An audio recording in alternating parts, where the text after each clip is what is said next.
là, on est good. Salut tout le monde, j'espère que vous allez bien. On va baisser peut-être un petit peu la musique. D'ailleurs, est-ce que vous entendez la musique? Parce que j'ai l'impression qu'hier, sur mon retour, j'avais pas la musique, les gars. Alors que j'ai rien touché encore à... Salut tout le monde, salut YouTube, j'espère que vous allez bien. Salut Twitch, salut TikTok, j'espère que vous allez bien.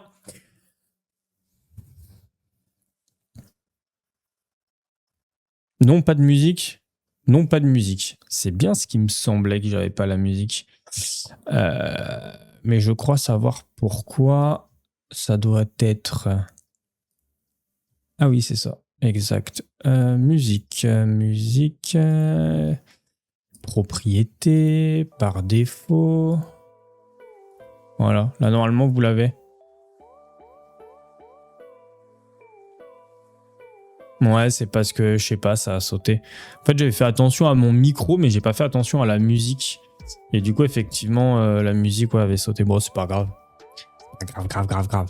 Alors, attendez, je remodifie juste un truc sur le texte. Là, il est un peu bas. Hop, on va le remonter juste ici. Et c'est good sur TikTok. Impeccable. Ça va, TikTok? Vous me voyez bien? Vous m'entendez bien? Tout se passe bien? Sur TikTok, c'est normal s'il n'y a pas de musique, les gars.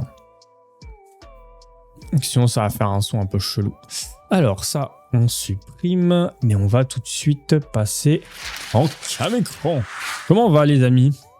Je vous ai mis le petit chat là, comme ça. Je sais pas si vous kiffez ou pas. Mais il y en a beaucoup qui me disaient, on voit pas le chat YouTube. Et vu que j'ai agrandi la fenêtre, enfin pas ma fenêtre de cam, mais la fenêtre de l'écran, bah en fait, je me suis dit, bah tiens, je vais essayer de caler le chat ici. Si jamais ça vous convient pas ou que vous préférez vraiment que là, ça soit plus grand, bah on fera autrement. Mais au moins, comme ça vous permet de voir YouTube. SpaceX rejoint le Nasdaq 100 aujourd'hui. Ouais, SpaceX, je voulais en reparler un petit peu parce que bah, ça a pas mal fondu en fait, hein, les gars. SpaceX, hein. On va peut-être mettre un espace. Non, pas d'espace du coup. SpaceX 160. Hein. Les gars, SpaceX, bam, ça va me tomber à 153. Une petite remontée et là, petite tendance encore un petit peu baissière, notamment hier. Hein. Enfin, ça a clôturé aujourd'hui dans la nuit, mais les gars, ouais, SpaceX, ça a quand même un peu fondu. Après, c'est pas dérangeant, c'est pas gênant. On le savait de toute manière que ça allait avoir cette configuration-là. On le savait, les amis, que ça allait être comme ça. Alors, attendez, il faut que je trouve une autre place pour mettre le chat. Ah si, comme ça, c'est bon. Le chat TikTok. Merci pour le follow. Sois le bienvenu dans la communauté. N'hésitez pas à poser des questions sur TikTok, des petits cœurs. Idem sur YouTube, des petits j'aime, les amis, s'il vous plaît. Ça fait trop plaisir. Des petits j'aime. Ça fait un moment que je ne t'avais pas vu en live. Bah alors ça faisait 2 semaines que j'étais en off, donc ça, mais en tout cas c'est cool, merci les amis d'être là, d'être toujours aussi fidèles au rendez-vous, on est plus de 6014 follow sur Twitch, c'est exceptionnel, donc merci infiniment pour ça, et franchement c'est trop cool. Il y a une mouche qui me fait chier les gars. Pourtant j'ai pris ma douche ce matin. Salut, tu trades quoi frérot? Je fais pas du tout de trading, moi je fais de la vulgarisation financière sur les marchés, j'aborde même pas forcément des entreprises en profondeur, tu vois, je fais pas d'analyse technique fondamentale ou autre. Voilà, c'est pas le sujet. En plus de ça, c'est extrêmement délicat si jamais il y a un contrôle de l'AMF. Donc, j'aide plutôt les gens à essayer de dire voilà, ça peut être intéressant, regardez cette entreprise-là, pourquoi le marché il monte, pourquoi il baisse. On essaye plutôt de regarder un petit peu la conjoncture, les news. Et voilà, d'ailleurs, j'ai un article, on va faire un petit article qui finira aussi sur ma chaîne secondaire sur les ETF. Les amis, ils ont sorti un article, un dossier assez intéressant sur les échos, donc j'avais envie de le partager avec vous. Priorité tout simplement au direct, les amis, nous avons un CAC 40 qui d'ailleurs fonctionne plutôt pas mal. Belle ouverture ce matin qui presque atteindre ses niveaux. On est à 8511 les gars. Donc exceptionnel. Exceptionnel. Plus 0,37. Ça reste timide hier. Ça a quand même fait du positif au niveau de la matinée, mais ça a clôturé quand même dans le rouge. On va aller regarder en détail après les petites actions, mais on a la plupart des indices qui ont bien performé, notamment le Nasdaq, une nouvelle fois, plus 1%, les amis, sur notre cher petit Nasdaq Composite. Franchement, les gars, ça marche, hein. Ça marche fort. D'ailleurs, la vidéo qui sort jeudi, c'est sur le premier semestre, les gagnants, les perdants, etc. Et honnêtement, ouais, ça, de début 2026, alors pas tout, mais ça a particulièrement bien fonctionné pour pas mal d'indices, pas mal d'entreprises aussi. Donc voilà, j'ai hâte d'avoir vos retours aussi sur cette petite vidéo qui va vous permettre tout simplement d'avoir une photo, hein, on va dire, des 6 premiers mois de l'année sur les marchés financiers et éventuellement de revoir votre stratégie sur la fin d'année si jamais c'est quelque chose qui vous intéresse, hormis ceux bien sûr qui font de l'ETF, les gars. Salut, j'ai 20K à investir sur un PEA. Tu me conseilles de rentrer d'un seul coup ou d'envoyer du DCA? Envoie du DCA. Après, c'est pas un conseil en investissement, je le redis, attention. Mais quand tu as des grosses sommes d'argent comme ça, le mieux, surtout en vue de la conjoncture actuelle, là on est sur des marchés qui sont très hauts. Ça ne veut pas dire que le marché va pas baisser, va pas se corriger, va pas même continuer de monter comme ça. Mais il y a quand même un risque assez important, sachant que c'est une grosse somme. Le mieux, c'est que tu la fractionnes et que tu rentres en DCA. Après, tu peux rentrer en DCA de manière assez forte. Hein. Je veux dire, vu que tu as 20 000 euros, tu peux rentrer genre 2000 balles par mois, un truc comme ça, tu vois, si ce n'est pas comme ça, en 10 mois, tu as injecté, on va dire, ton capital. Après, tu peux même faire un peu plus. Toi, si tu as vraiment des convictions importantes sur des positions, tu peux tout de suite mettre 5000. Par exemple, tu vois, je te donne des exemples. Hein, c'est pas aujourd'hui, hein, c'est pas le meilleur. C'est pas un conseil, je le redis, hein, c'est pour schématiser. Mais pour moi, en tout cas, mon avis purement perso et même d'ancien conseiller en gestion de patrimoine, le mieux, si tu veux aller sur un PEA, c'est quand même de fractionner. Sur du contrat d'assurance vie ou autre, ça aurait été un peu différent vu la somme. Mais voilà, et diversifie bien ta somme.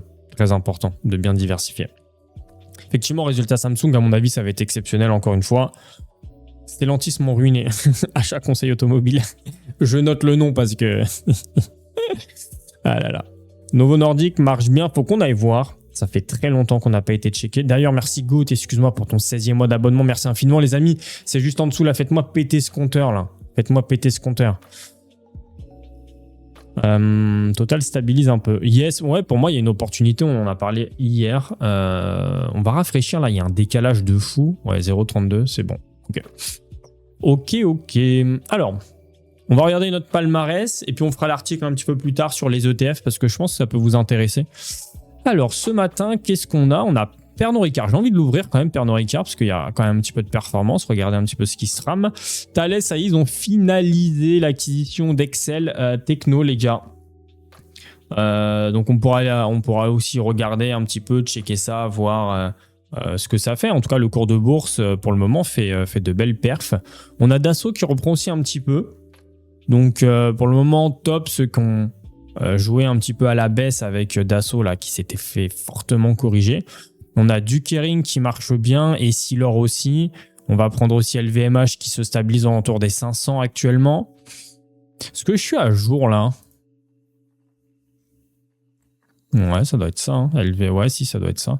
FDJ qui fait un peu de progression, mais bof quand même. Total Energy qui se stabilise, 68 bientôt. Ça fait quand même un petit peu de perf actuellement. Et on va aller voir aussi Hermès parce qu'on n'a pas été la checker hier.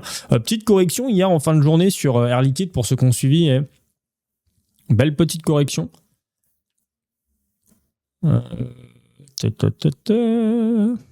Dassault, ça monte aussi. Hein. Dassault Aviation, les gars. La défense.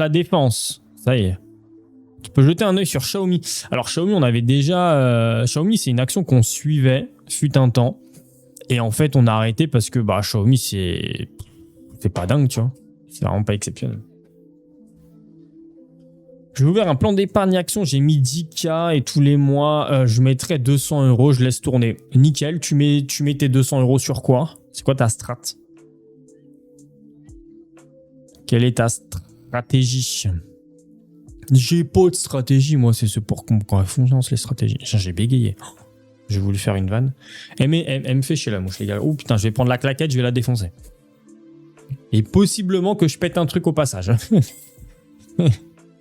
C'est ça d'aérer. En même temps, à 6h du mat, j'ouvre tout parce que sinon, il fait chaud, les gars. Ça, ouais, Abivax, Bouygues, BNP, il y a pas grand-chose en vrai, hein, ça bouge pas des masses. Hein. Ça bouge pas des masses, tant mieux. On a Schneider Electric qui se corrige très très légèrement, 273, bon, ça a fait du moins. 67, ça reste quand même très très haut, hein, donc on va pas se mentir que ça reste top. Sur le Amundi MSCI World, ok.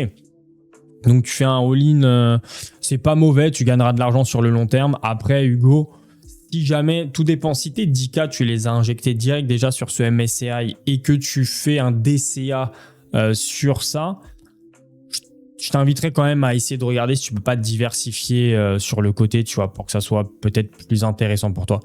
Les amis, je lance un rec. Si jamais ça rame, vous me le dites. Parce qu'en fait, ce que je faisais, alors je vous partage aussi un petit truc, c'est que vu que je live sur TikTok, en fait, TikTok enregistre automatiquement les trucs.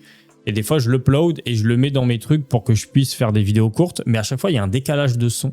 Donc, je sais pas comment ça enregistre TikTok, mais ça fait... Enfin, je sais pas, c'est chelou. Donc là, du coup, je vais lancer un rec tout court. Voilà. Comme ça, moi, je suis sûr qu'il n'y aura pas de décalage sur le Amundi. Ok. Pernod Ricard, en plein été, ça marche à tous les coups. Merci aux joueurs de pétanque. Si seulement. Mais ouais, compliqué. Thales rachète. Ouais, on en a vaguement parlé là, au tout début, mais on va essayer de regarder ça. Tu sais pourquoi Thales va racheter Excel 134 € et là, l'action est à 124. On va regarder, je crois qu'il y a un article qui est sorti, faut qu'on aille checker. Les échos investir qui font de la pub pour le slip français. Ah ouais? Sérieux? Où? Sérieux, ils ont fait de la pub.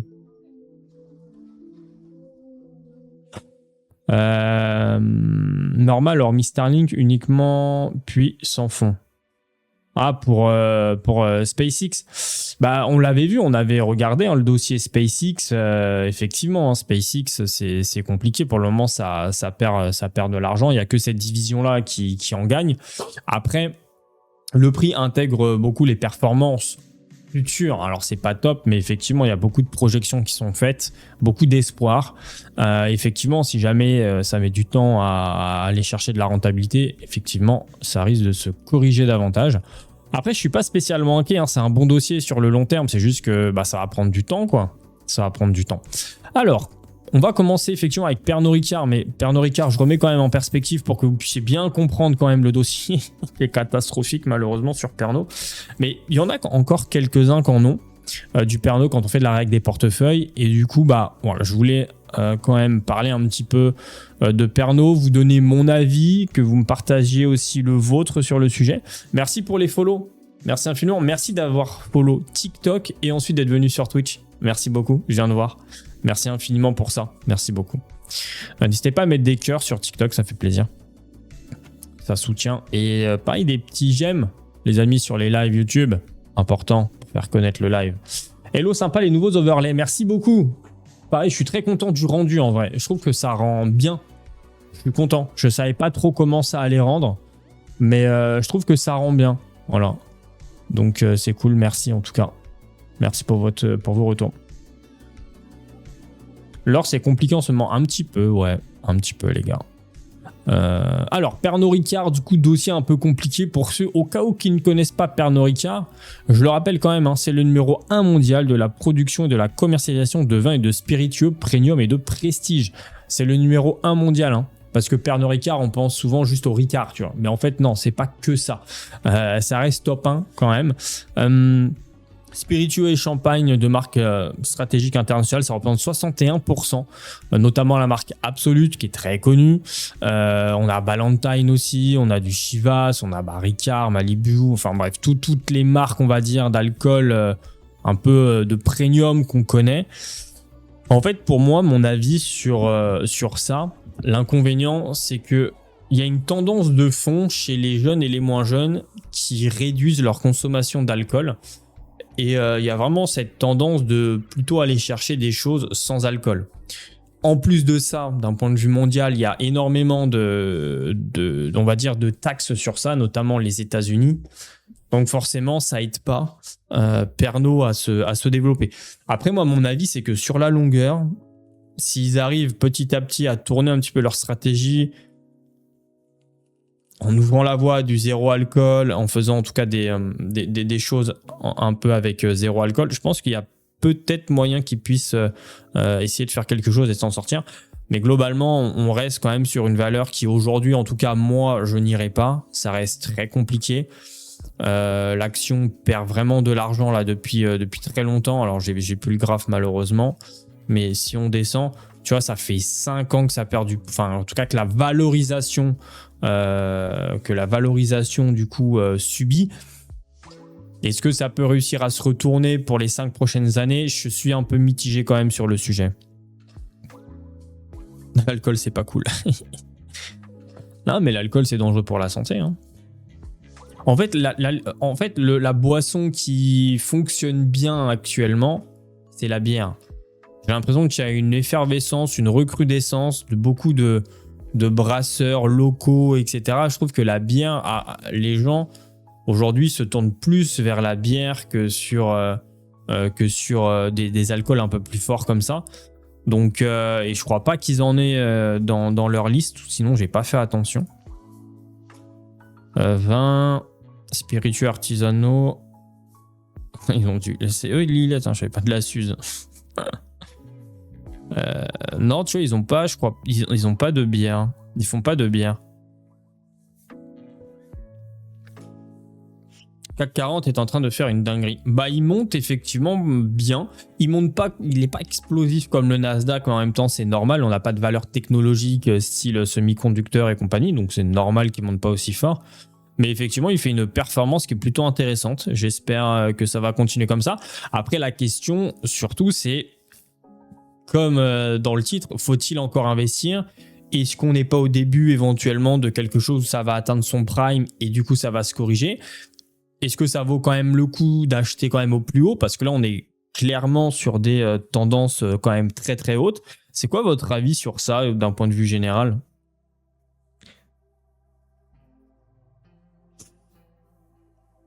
Ouais, Dark, j'ai vu, j'ai aimé ton commentaire que tu avais mis sur sa vidéo. Alors, quelqu'un l'a partagé effectivement sur le Discord.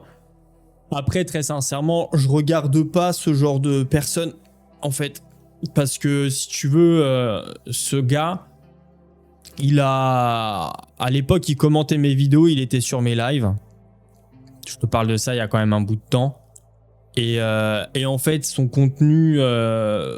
En fait, moi, j'ai toujours du mal avec les gens qui critiquent le contenu des autres créateurs, tu vois. En vrai, hein, sachant qu'ils prennent pas de hauteur. Là, typiquement, la vidéo, c'est parce que la vidéo a fait énormément de buzz avec BFM. Mais c'était le but recherché. Personne n'a compris le truc. Mais moi, franchement, les gars, je vous jure, ça m'en touche une sans faire bouger l'autre. Hein, je vous jure. Mais personne n'a compris le système de derrière. Je le savais que sur ce sujet-là, j'allais faire ça. Je savais que ça allait marcher. Et la preuve en est, c'est un sujet qui a buzzé. Tout le monde en a parlé. La vidéo, je crois qu'elle a fait plus de 400 000 vues sur X. Et j'en passe sur TikTok, Insta, tout ça. Je savais que c'est un sujet qui allait faire parler. Moi, ce qui m'a simplement surpris, c'est que les gens ont vraiment pas compris un peu le second degré. Quand j'ai dit, ouais, 500... En fait, ils n'ont pas compris que 50 000, 1 million d'euros, c'est effectivement un titre putaclic pour faire réagir et tout. Et ça a très très bien fonctionné du coup. Donc tout le monde a pris ça premier degré dans la sphère finance, des mecs qui se sentent pupissés. Et du coup, mais non, mais personne n'a dit ça. J'ai jamais vu ça sur les réseaux. En vrai, ça m'a fumé. Donc moi, en vrai, sincèrement, je m'en fiche un peu dans le sens où ils font bien ce qu'ils veulent. Après, le seul truc qui me dérange, c'est le fait vraiment de remettre un peu en question l'expertise, le truc que je fais. Après, c'est le but des réseaux. C'est son contenu à lui. De toute manière, il fait pas ça qu'avec... là, il a fait ça avec moi, mais il fait ça avec d'autres gens. Quand vous regardez son contenu qui est très sincèrement bof. Après, ça reste que mon avis. Après, effectivement, il fait des vues, mais... ça se trouve, il paye, tu vois. Enfin, tout le monde peut payer pour faire des vues sur YouTube. Donc, en tout cas... En fait, le seul truc vraiment moi qui m'embête, c'est que moi personnellement, je fais pas chier les gens, je critique pas. Je pourrais faire exactement le même système en prenant des vidéos ultra bancales, sortir des choses de leur contexte et dire bah t'as vu en fait ce que tu dis c'est de la merde. Mais bon, c'est pas grave. J'ai pas envie de donner de crédit à des mecs comme ça. De toute manière, ça amènera pas bien loin s'ils continuent de faire des choses comme ça. Et voilà. Après, perso, il fait bien ce qu'il veut.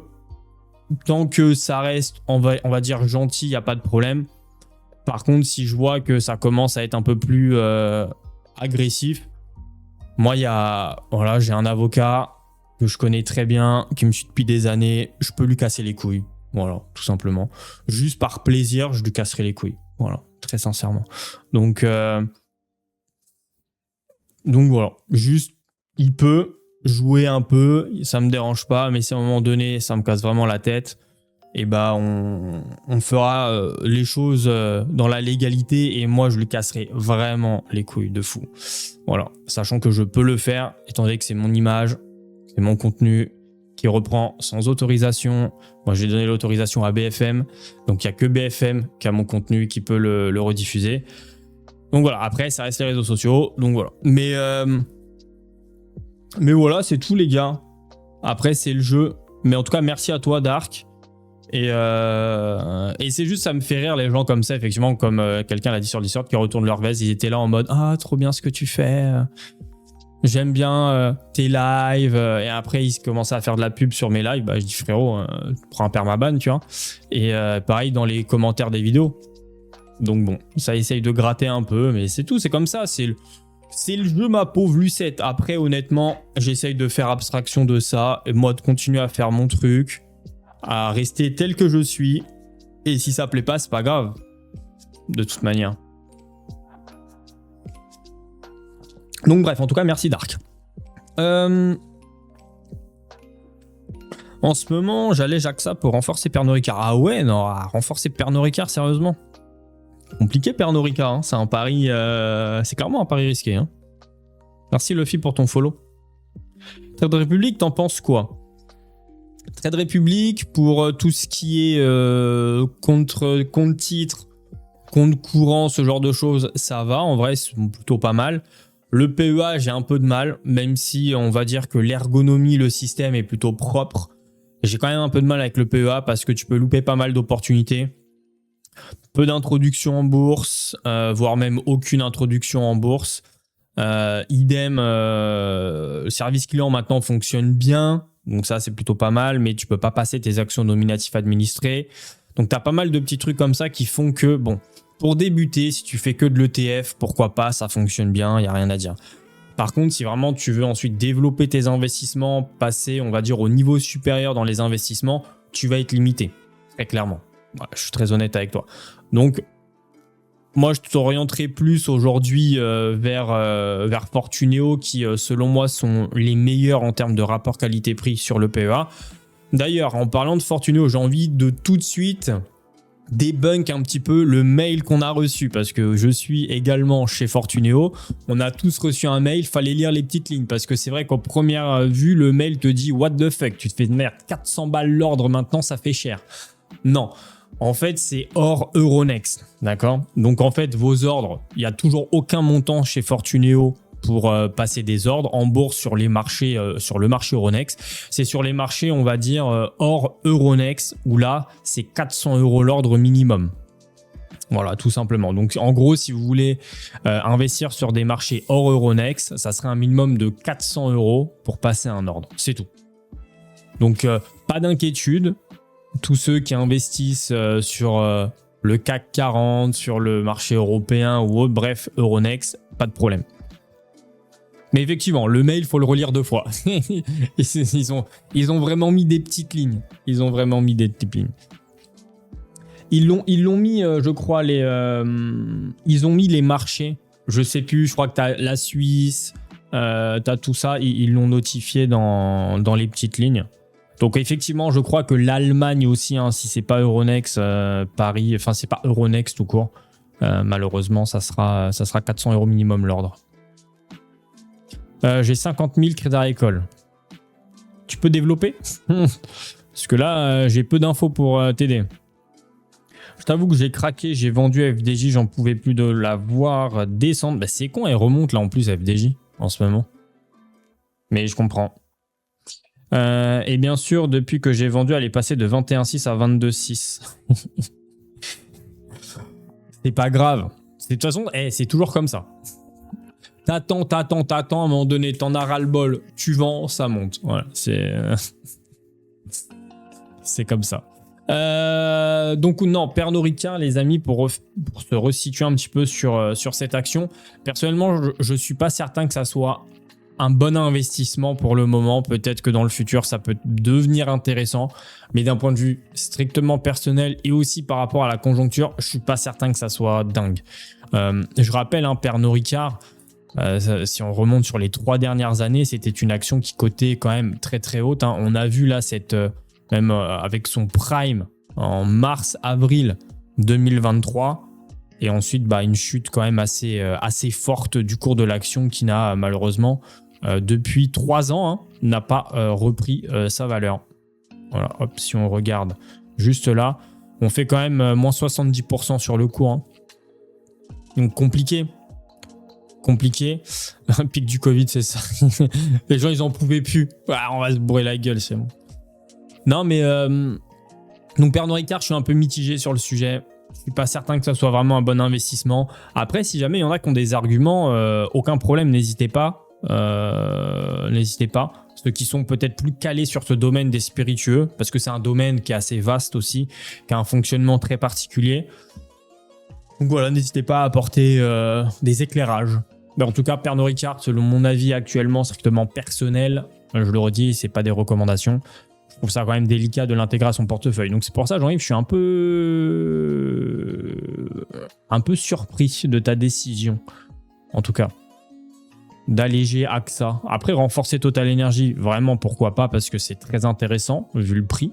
Mais de sortir d'AXA pour aller sur Pernod, je serais quand même resté sur AXA. On va continuer avec Thales.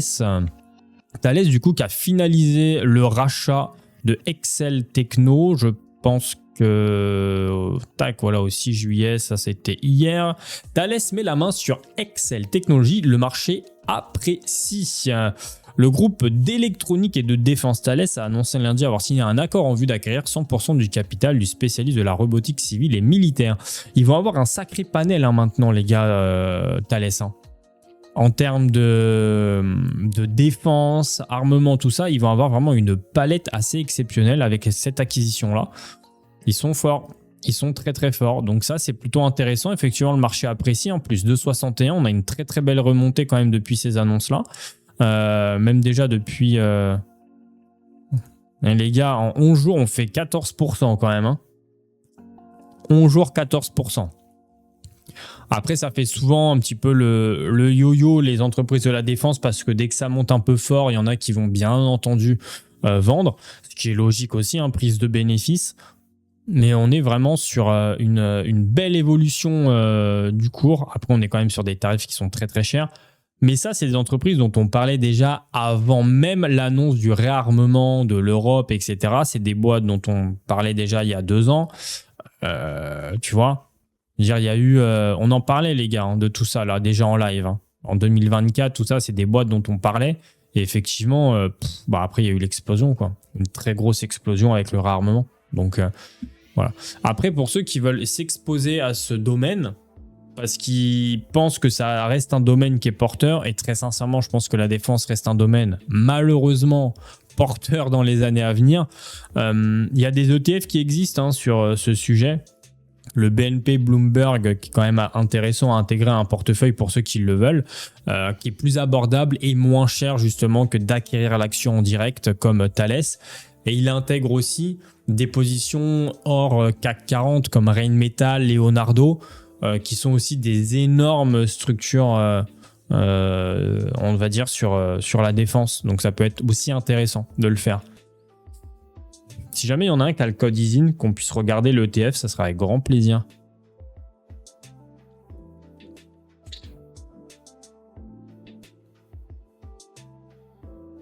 On n'a pas parlé d'une fusion avec le géant de l'alcool américain.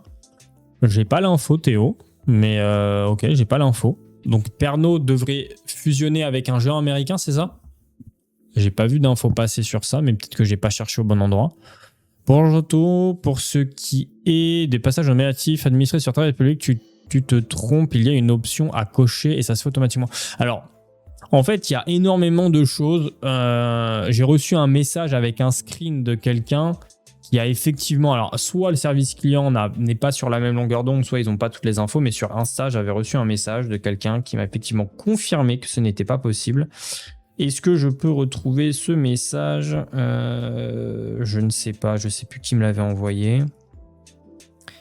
Je ne sais plus qui me l'avait envoyé. Je sais plus. Je sais plus qui me l'avait envoyé ce message-là. Après, en somme, je dirais tester. Ça coûte rien de toute manière par rapport à Trade Republic. Donc, même demander au service client. Voilà. Mais attention, hein, je parle bien des actions Air Liquide françaises. Hein. Des actions françaises. Actions françaises. Actions allemandes, il n'y a pas de sujet. Hein. Vous pouvez les passer au nominatif sans problème. Ah, c'est toi, Hugo. Juste pour t'informer car beaucoup disent sur Trade Republic, tu peux passer des actions nominatives administrées uniquement pour celles qui ont un easing allemand. Réponse du service client qui est maintenant top d'ailleurs. J'ai donc 100 NJ et 41 Air Liquide pour rien. C'est bien ce qui me semblait. C'est si elles ont un code easing allemand sur le marché français, c'est pas possible. En fait, vous achetez pas sur le marché français quand vous achetez chez Trade Republic. Pour info, ça change pas grand-chose. Un peu pour les spreads quand même, pour les connaisseurs. Mais on parle souvent d'ailleurs des spreads qui sont chers, mais globalement, ouais. Ça. Donc, ouais, code easing.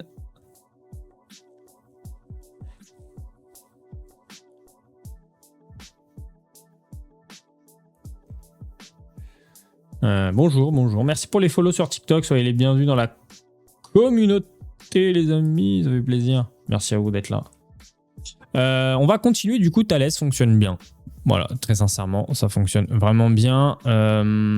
Tendance baissière, en tout cas de trading central. Après, ça date du 2 juillet. On va les revoir cette semaine. On va voir s'ils vont changer leur avis sur l'action, en tout cas sur les perspectives à court terme de l'action.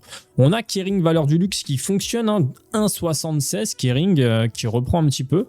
Alors Kering, ça reste quand même compliqué, mais on voit quand même une tendance haussière avec un beau petit pic ici, mais on a une tendance haussière quand même depuis fin avril.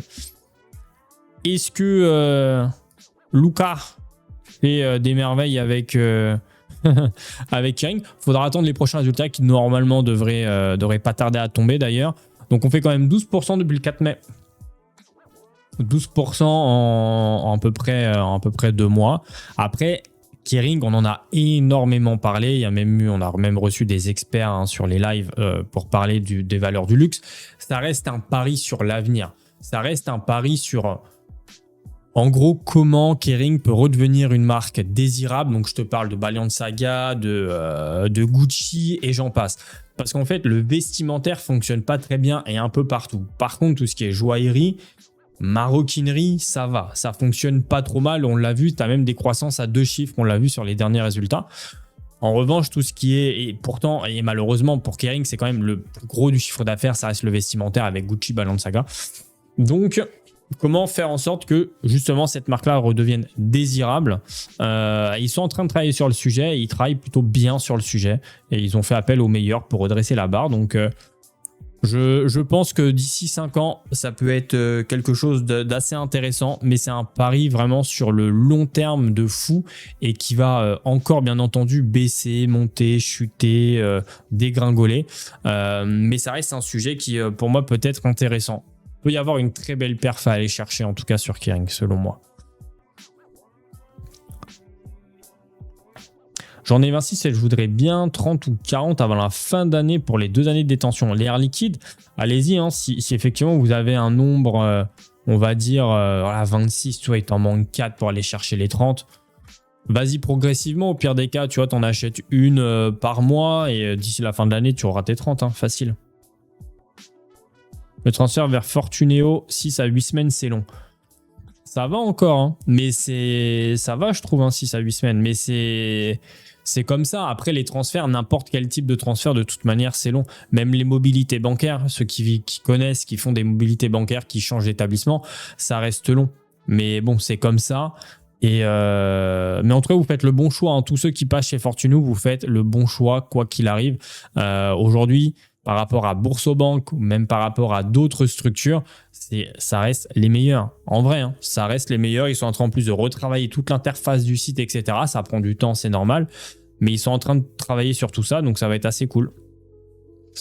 Et moi, en vrai, depuis que j'y suis, aucun problème, ça fonctionne bien. J'ai pas de problématique. Vous avez accès à toutes les IPO sur le marché français, toutes les augmentations de capital. Vous avez un service client qui est au top. Si jamais vous avez des difficultés, passage au nominatif administré, il est gratuit. Enfin, je veux dire, rien à dire. Ouais, Bourse Direct, ils sont très très bons aussi. En plus, ils ont sorti un ordre. Je sais plus comment ils l'appellent. C'est pas l'ordre intelligent parce que ça c'est sur Fortuneo, mais ils ont sorti un ordre où justement tu peux programmer toute une stratégie dès que tu achètes ton action. Et ça c'est assez fort. En gros, tu peux déjà définir le prix de vente. Je sais plus comment ils l'appellent cet ordre-là. Si jamais il y en a un qui a le nom de l'ordre en tête. Hein. Ils me l'ont dit la dernière fois et j'ai oublié. Je sais plus comment il s'appelle. Le luxe, oui et non. La finition laisse vraiment à désirer pour Gucci.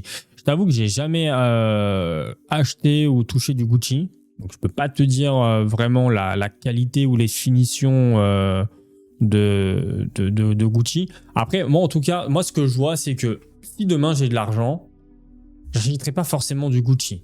Parce que je trouve que c'est une marque alors, elle devrait se renouveler, etc. Je pense que c'est en train d'être fait. Hein. Mais personnellement, je trouve que c'est une marque qui est trop tape à l'œil, m'as-tu vu. C'était bien dans les années 2000. En gros, tu vois, 2010. Voilà, c'était cette époque-là, un peu de l'extravagance, un peu du m'as-tu vu, etc. C'était cool, tu vois. C'était cool. Aujourd'hui, en France, et encore, nous, on n'est pas les plus gros clients, on va dire, de ces marques-là. Hein. Kering, dans mes souvenirs, ça fait encore 40% de leur chiffre d'affaires, par exemple, en Chine. Malheureusement, on est plus dans une société qui aujourd'hui préfère le luxe raffiné, le moins de m'as-tu vu, tu vois. Le truc Gucci avec les fringues, avec le logo partout, je pense qu'aujourd'hui c'est un poil démodé. Ça marche bien sur 2-3 clips de rap, tu vois, ou même pire des cas un peu sur de la maroquinerie, parce que ça reste leur marque de fabrique. Après, ça reste qu'un avis purement personnel. Hein. Donc, moi, en tout cas, si j'avais de l'argent, je ne m'orienterais pas forcément sur des achats de type Gucci. Après, c'est quand même assez délicat, même le vestimentaire. J'aime bien juste avoir de la qualité dans les vêtements. Après, de là, dépenser des milliers d'euros dans des vêtements alors qu'une simple sauce tomate peut les tacher et ruiner complètement ton truc. Moi, c'est plus ça qui me dérange un peu, tu vois. Après, vu que je ne suis pas blindé, je ne peux pas savoir ce que ça fait d'acheter de ce type de fringues-là, mais... Encore des blousons, des cuirs, je peux comprendre, parce que c'est des trucs que tu peux garder à vie si tu les entretiens bien. Par contre, des t-shirts, des polos, des pantalons, je suis un peu moins pour dépenser des milliers d'euros dans des trucs, tu vois. Mais par contre, dans des blousons, des trucs comme ça, bon, pourquoi pas, parce que si tu en prends soin, tu les amènes au pressing et tout, tu peux les garder toute une vie et même limite les donner ensuite à tes enfants, à ton enfant, tu vois. Il y a des trucs qui peuvent se faire comme ça. Ça fait trop racaille, c'est cramé comme marque. Bah ouais, trop racaille, oui et non. C'est sûr qu'on voit tous les casquettes Gucci, etc. Bon voilà, c'était l'époque, hein, c'était l'époque 2000-2010. Après, effectivement, aujourd'hui, on en voit encore un peu, mais bon, tu sais que la plupart, c'est de la contrefaçon, malheureusement. Mais bon.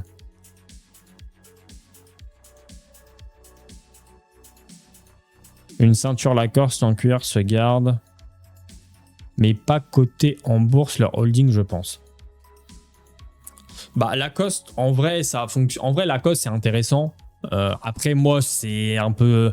Moi, j'ai l'avantage de pouvoir avoir 50% de réduction sur l'ensemble du site Lacoste. Donc, forcément, j'en profite un peu. Donc, ça, c'est très intéressant.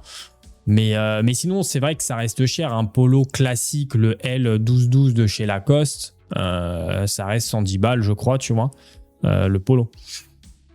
Mais la matière, quand tu la mets, quand je compare avec d'autres polos que j'avais, par exemple, ça n'a rien à voir. Vraiment, ça n'a rien à voir. Même du Ralph Lauren. Hein. Ralph Lauren, pour moi, Ralph Lauren, c'est éclaté. Hein. c'est éclaté au sol. Hein. En fait, je connais bien parce qu'on a les magasins d'usines, pour ceux qui connaissent, Troyes par exemple. Et puis, tu as aussi les usines Lacoste, par exemple, qui sont à Troyes, les amis. Donc, je connais vraiment bien. C'est très connu, la famille Devanlay, qui appartient aussi à une compagnie suisse, je crois, ou je sais plus quoi. Je sais plus quelle famille autre. Donc, c'est très connu dans la région. Je connais vraiment bien, en plus de ça. Donc ouais. Mais effectivement, il y a un truc qu'il faut comprendre avec les magasins d'usine. Par exemple, on dit que c'est des fins de collection, mais il y a des collections qui sont créées exprès pour les magasins d'usine. C'est pas la même qualité. C'est sûr à 100%. Alors, exemple, Ralph Lauren, les gars, c'est sûr à 100% que c'est pas la même qualité. J'ai acheté des polos à l'époque, Ralph Lauren, ils sont éclatés sa mère. Et je les ai mis genre 3-4 fois. Maintenant, je les utilise pour travailler dehors, tu vois. Tellement ils sont devenus horribles. Donc, après, peut-être que c'est la marque aujourd'hui qui a baissé en qualité, je ne sais pas, tu vois. Mais ce qui est important, en fait, dans les fringues, on en parle souvent, c'est simplement de regarder la qualité et la composition, en fait. Hein. Parce que un t-shirt 100% coton, qu'il ait un blason Lacoste, qu'il ait un blason Gucci, qu'il ait un truc comme ça reste du coton et ça reste du 100% coton. Après, vous avez une histoire de grammage, une histoire si le coton, il est au Cotex, pas au Cotex. Est-ce que c'est du coton qui a été fait biologiquement, je sais pas quoi et tout. C'est ça, en fait, qui va justifier un prix qui va être plus élevé ou pas. Mais globalement, du 100% coton, ça reste du 100% coton, tu vois.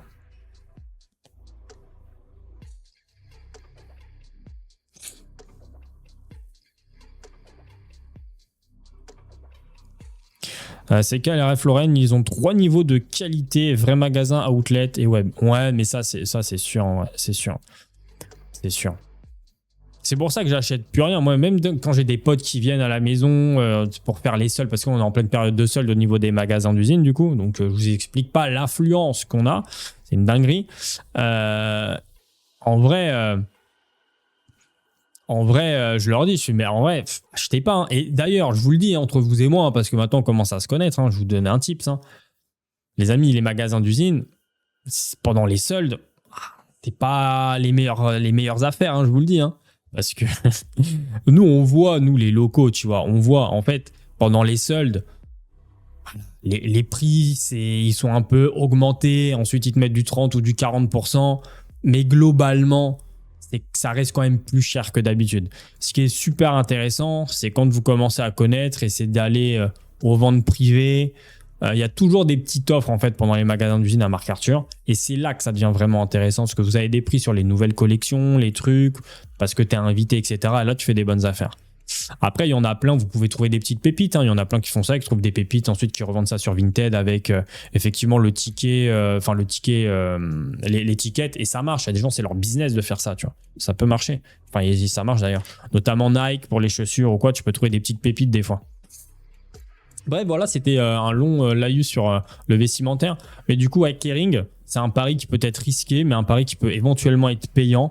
Par contre, bien suivre les chiffres, bien suivre ce que fait Lucas, très important. Et puis, bien sûr, regarder les stats et le secteur aussi. Après, il ne faut pas oublier que le luxe, ça reste la Chine et la Chine a du mal à redémarrer franchement. Donc ça, c'est un truc aussi à prendre en ligne de compte. Salut Anto, ça a changé le live TikTok. Comment ça ? Fortuno est moins cher que Bourseau. Oui, il y a zéro débat sur le sujet. Hein. Aujourd'hui, ouais.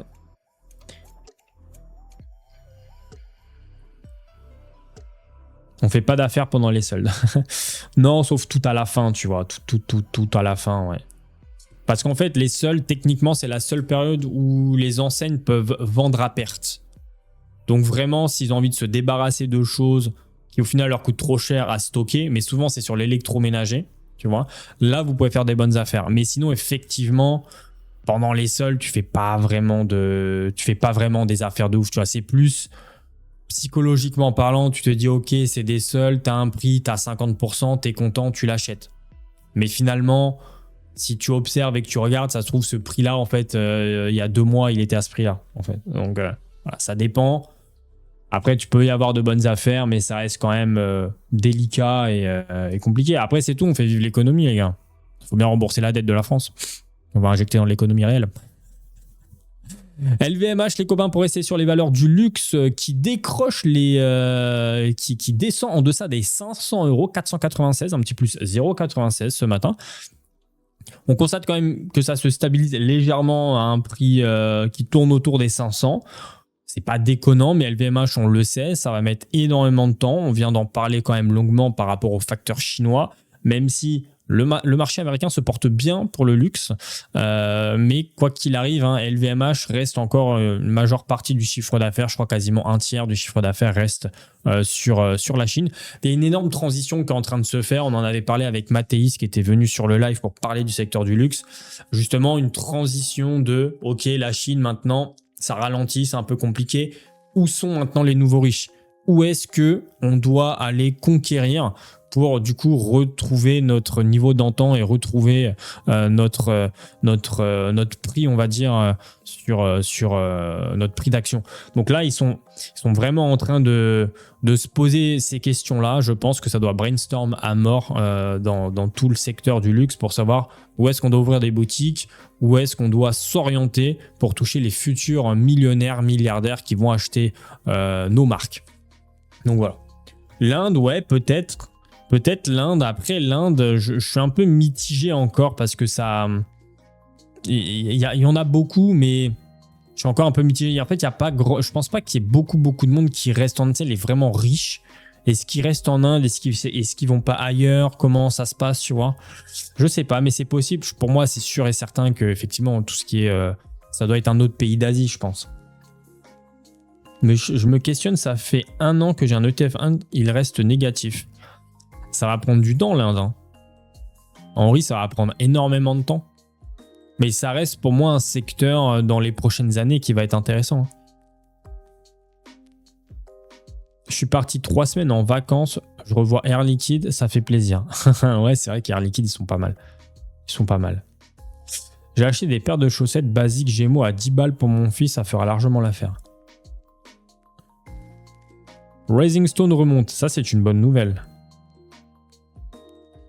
Il sonne toujours 2 fois, comment ça?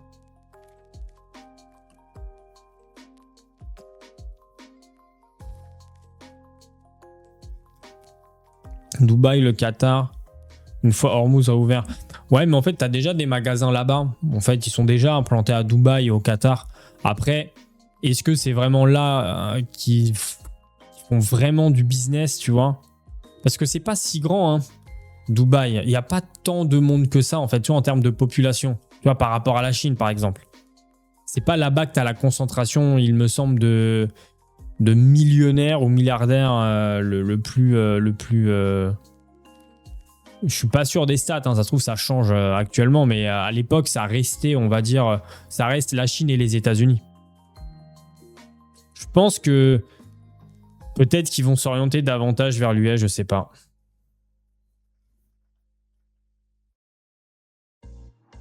Hafner en feu, t'en penses quoi, Anto? J'ai pas vu. Hafner, je connais pas des masses. On pourra aller checker. Donc LVMH, en tout cas, on constate que voilà, petite stabilisation du cours, ça tourne aux alentours des 500, on va arrondir. Mais de quoi qu'il arrive, il faudra patienter assez fortement. Les prochains résultats devraient pas tarder. Normalement, là, ça va commencer à tomber pour quelques entreprises. Donc, quoi qu'il arrive, on va analyser tout ça dès que ça va tomber. Je ferai des petites vidéos aussi pour informer aussi les autres personnes sur les réseaux sociaux. D'ailleurs, n'hésitez pas à me rejoindre sur mes autres réseaux sociaux, tous ceux qui ne seraient pas abonnés, notamment YouTube, Instagram. Hop, je vous partage tout ça. Pareil sur YouTube, ceux qui sont sur le live YouTube ou même ceux qui sont sur TikTok, si vous voulez me rejoindre directement sur Twitch en live, je suis en live directement sur Twitch, donc n'hésitez pas à faire grossir la communauté sur Twitch. Pourquoi le VMH baisse encore? Non, ça baisse pas là. Regarde, ça fait quasiment 1%. Au contraire, on est plutôt sur un trend qui n'est pas linéaire, effectivement, mais on a quand même une tendance haussière depuis le 4 mai, donc il faut le souligner.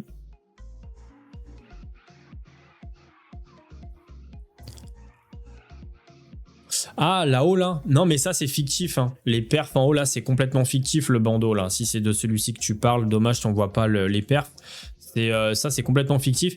En fait, sur TikTok, je ne monte pas mon écran parce que j'ai eu énormément de problèmes. Je le redis pour les nouveaux, je me suis fait bannir un ancien compte à plus de 30 000 abonnés. Donc je monte plus mon écran.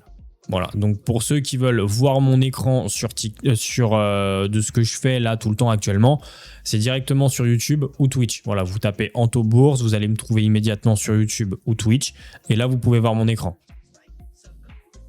Désolé les gars, j'adorerais pouvoir live comme à l'époque avec l'écran, mais j'ai eu trop de problèmes.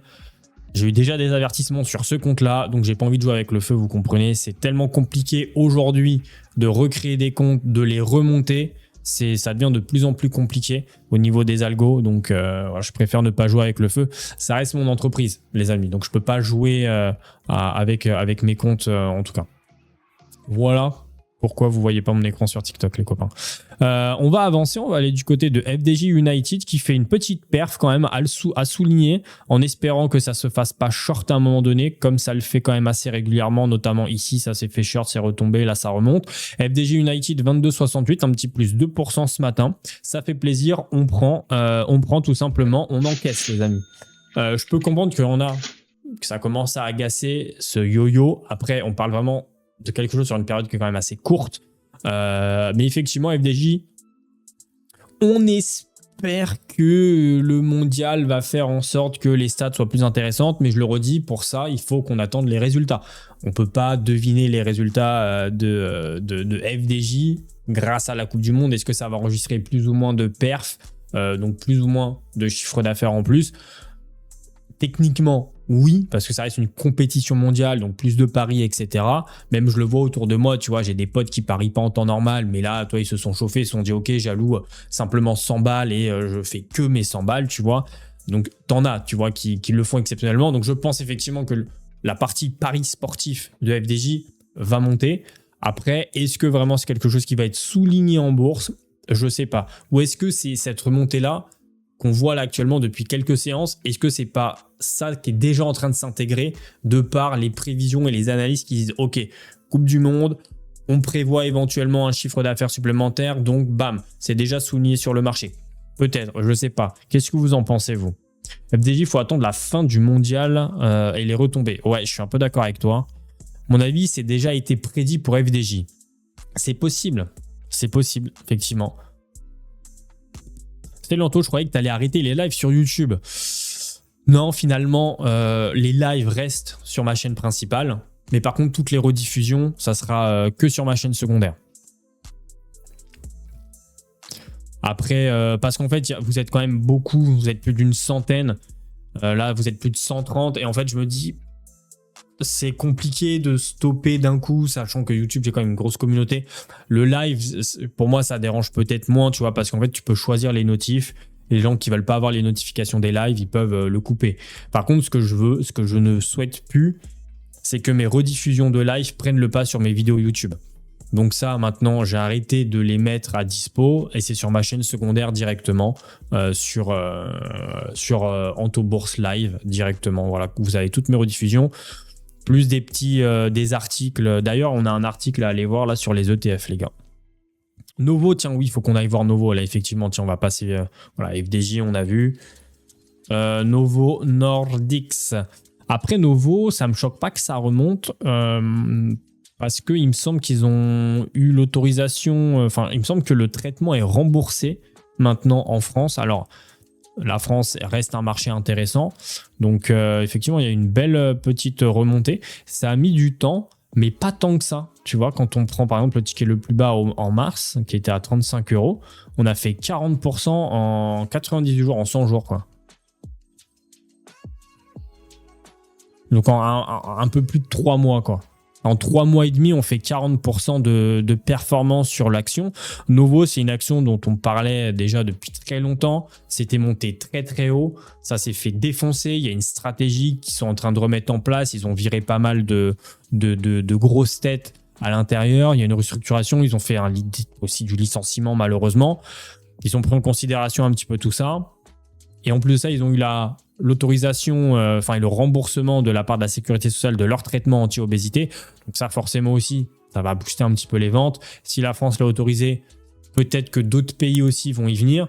Donc ça va être intéressant aussi pour les ventes. Mais c'est des traitements qui coûtent quand même très très cher.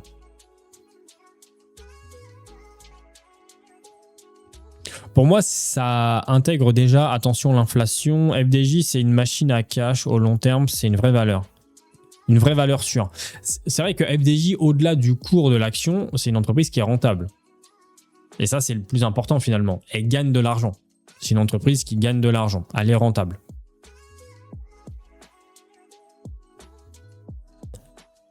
Donc non, et Novo, c'est intéressant. Je pense qu'il y a encore du potentiel. Ça, c'est une certitude selon moi. Donc après, on espère que ça puisse continuer, peut-être revenir à ces niveaux d'antan. Attention, parce qu'ici, ça avait repris un bon pic aussi à plus de 64 € pour ensuite aller quasiment diviser son cours par deux. En espérant que ça puisse continuer sur cette envolée-là. En tout cas, on souligne les 40% de performance sur Novo Nordisk. Hein. Qui est positionné sur Novo là d'ailleurs? Est-ce qu'il y en a qui ont renforcé entre-temps? Est-ce qu'il y en a qu'on avait déjà en portefeuille? On en a déjà vu dans la React, mais pas tant que ça. Merci pour les follow d'ailleurs sur TikTok. N'hésitez pas à vous follow sur TikTok. Merci aux 8 personnes qui ont rejoint la communauté TikTok. Merci beaucoup, ça fait plaisir. Et je leur dis TikTok, si vous voulez voir mon direct et en tout cas mon écran, ça se passe sur Twitch. Donc si jamais vous avez un compte Twitch, n'hésitez pas. Sachant que si vous aimez bien le format mobile, d'ailleurs, j'ai pas testé, mais je crois que sur Twitch maintenant, tu peux avoir une version, un visuel genre mobile, non? Faut que je teste là. Est-ce que je peux voir moi mon live J'ai peut-être une option à configurer parce qu'effectivement, là, il n'y a pas. Ouvrir. Non, ça, c'est mon live à moi. Faudrait que je regarde pour configurer le truc. Je sais pas comment on fait. Normalement, maintenant, tu as une nouvelle vision. Tu peux faire une vision un peu plus genre téléphone. Mais je crois que c'est avec le truc que j'utilise déjà pour live sur... Moi, je suis sur mobile. Non, mais normalement, en fait, tu as une vision en mode... en gros, tu as mon écran en haut ou ma caméra en haut, mon écran en bas. En fait, une vision vraiment verticale, tu vois. Et pas une vision où tu mets ton téléphone et que ça te fait du 16/9. Genre. En fait, une vision vraiment comme TikTok, comme YouTube Short, quoi. Donc, ouais, Novo, on souligne la performance, les amis. 100 titres... Plus 37%. 100 titres de Novo. Merci pour le Prime. Merci beaucoup pour le Prime, ça fait plaisir. Merci infiniment. Merci beaucoup les amis, on a atteint l'objectif. Ça fait plaisir. Maintenant, on a cherché les 90. Merci beaucoup pour les abonnements, ça soutient énormément tout ce que je fais. Merci beaucoup. On va continuer. On avait ouvert Total Energy qui pour moi aujourd'hui, Total Energy fait quand même une petite performance intéressante mais qui reste une valeur intéressante aujourd'hui à aller chercher. L'une des rares valeurs, j'ai envie de dire, à aller chercher actuellement parce qu'on a un marché quand même assez haut, des valeurs qui sont quand même assez hautes et on a Total Energy qui s'est quand même corrigé depuis. C'est normal. Le cours a quand même pas trop mal fondu. Donc là, on a quand même aujourd'hui de la possibilité de renforcement. 68,18 €, ça fait un petit 1,52 €, ça fait 2 séances que ça fait un peu de perf. Mais globalement, ça reste un ticket qui est complètement raisonnable.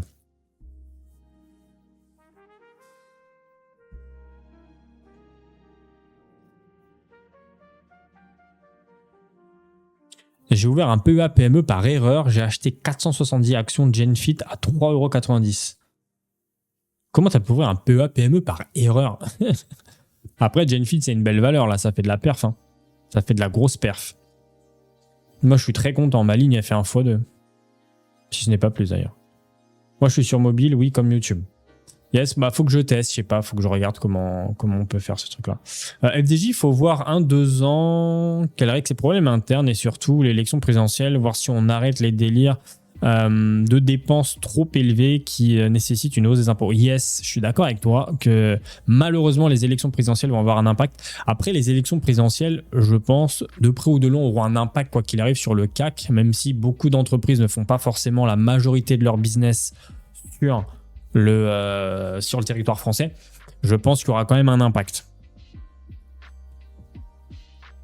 Thales ou Safran? Ouh, ça c'est une bonne question. Thales ou Safran. Les deux sont très bien. Mais personnellement, même si le prix est beaucoup plus élevé, Safran. Hein. Moi, personnellement, j'ai plus de conviction sur Safran sur ce que ça peut faire, sur son développement, sur sa croissance que Thales. Même si Thales est très bien, mais Safran peut vraiment innover de fou comme ils sont en train de le faire et on le voit avec le cours qui a tout pété, quoi. Je voulais ouvrir un PEA classique. Ok. Moi, je sais plus à combien je suis sur GenFit. Bah, je peux te le dire. Tiens, je vais me connecter rapidement.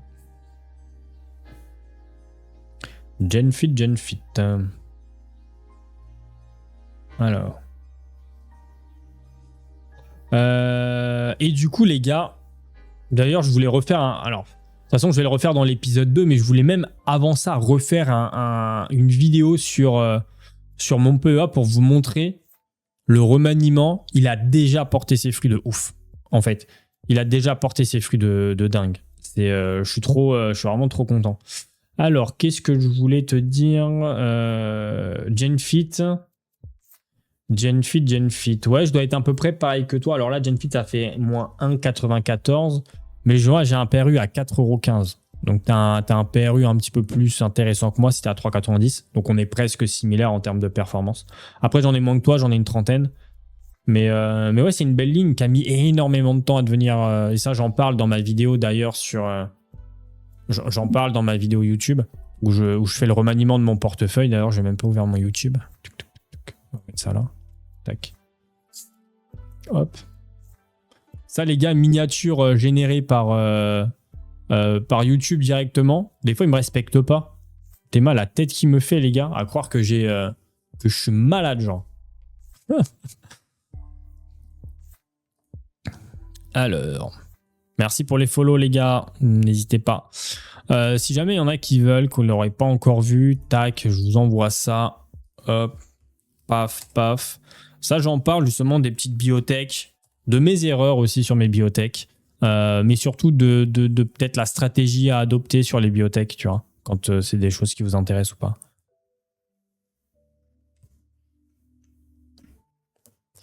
Donc, tac, ça. Donc, ouais, pour moi, aujourd'hui, là, la valeur qui peut être intéressante, ça reste Total Energy selon moi, parce qu'effectivement, ça s'est corrigé, ça a 68,13 €. Ça reste une valeur qui est exceptionnelle. Sur la longueur, il n'y a même pas de débat. Le dividende a augmenté, dividende tous les trimestres, je le redis, donc tous les 3 mois, tu vas toucher un dividende qui va te permettre de le réinjecter sans friction fiscale directement sur des actions, des positions, soit directement dans Total, soit sur un ETF, soit jouer éventuellement, si tu es un peu plus aguerri, sur une entreprise un peu spéculative sans forcément que tu injectes du capital à toi. Tu peux prendre ce dividende-là pour dire « Ok, j'ai une conviction forte sur cette biotech par exemple parce que, je sais pas, le secteur, le truc, le sujet m'intéresse. » Au lieu de prendre du capital perso, bah, tu peux prendre du dividende. Et ça reste quand même ultra intéressant, je trouve, aujourd'hui.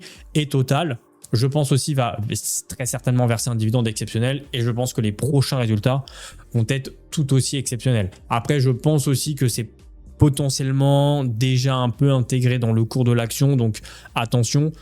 Mais Total Energy, pour moi, c'est une valeur aujourd'hui sur laquelle vous pouvez éventuellement aller. Parce qu'il y en a quand même peu. Les autres valeurs sont très hautes. Et je le redis, aucun conseil en investissement. Vous êtes maître de faire ce que vous souhaitez. Et je le redis aussi, tout investissement en bourse représente un risque de perte en capital total. D'accord ? Il te manque les boosts sur tes lives YouTube. Semble-t-il bizarre. Je t'avoue, je sais pas. Après, les gars, le meilleur moyen de, entre guillemets, de booster les lives, c'est de mettre des j'aime. De mettre des j'aime, tout simplement. Mettez des j'aime, partagez-le, commentez-le.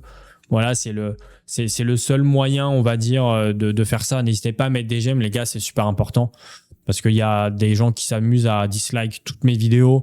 Voilà, il y a des gens qui n'ont rien à faire de leur vie, mais c'est pas grave, c'est comme ça. Ça les amènera pas beaucoup, ça les amènera pas très loin dans la vie. Mais donc voilà, n'hésitez pas juste à mettre des petits likes, les gars. Ça fait vraiment plaisir, ça coûte rien. C'est vraiment 30 secondes, enfin même pas 30 secondes pour vous.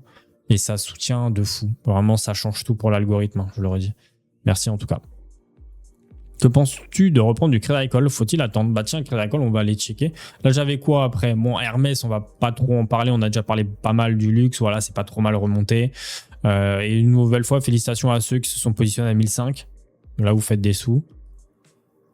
Saint-Gobain, je l'ai ouvert un petit peu parce que voilà, Saint-Gobain a fait un rachat aussi, je crois, s'est positionné sur un truc ou un contrat, je sais plus. Donc je voulais voir, bon, il n'y a pas une énorme évolution, ça reprend les 80, mais c'était déjà remonté un petit peu. Là, c'est déjà repris les 81, ça s'était corrigé, 80, c'est corrigé. Voilà. Un peu compliqué, même si on constate quand même là une tendance haussière. On espère que ça va arriver et que ça va finir la fin de l'année de manière positive, mais pour le moment, ça a du mal à convaincre. On a Schneider Electric et ensuite on va aller voir le Crédit Agricole. J'ai même pas ouvert les petites bancaires. Schneider Electric, ce qui fait 2 séances de suite un petit peu dans le rouge pour le moment, 274, ça reste très haut. Vraiment, ça reste vraiment, vraiment très très haut. Il n'y a pas de sujet. Mais pour moi, c'est un poil trop haut. Mais est-ce que ça peut se corriger? Je ne pense pas. Je pense que les prochains résultats vont être aussi très bons. Donc c'est pour ça, tous ceux qui trouvent l'action un peu chère aujourd'hui, bah voilà, il y a tout simplement Legrand qui est une très bonne alternative d'ailleurs, qui se corrige un petit peu. Donc voilà, Legrand qui sera tout aussi performant selon moi.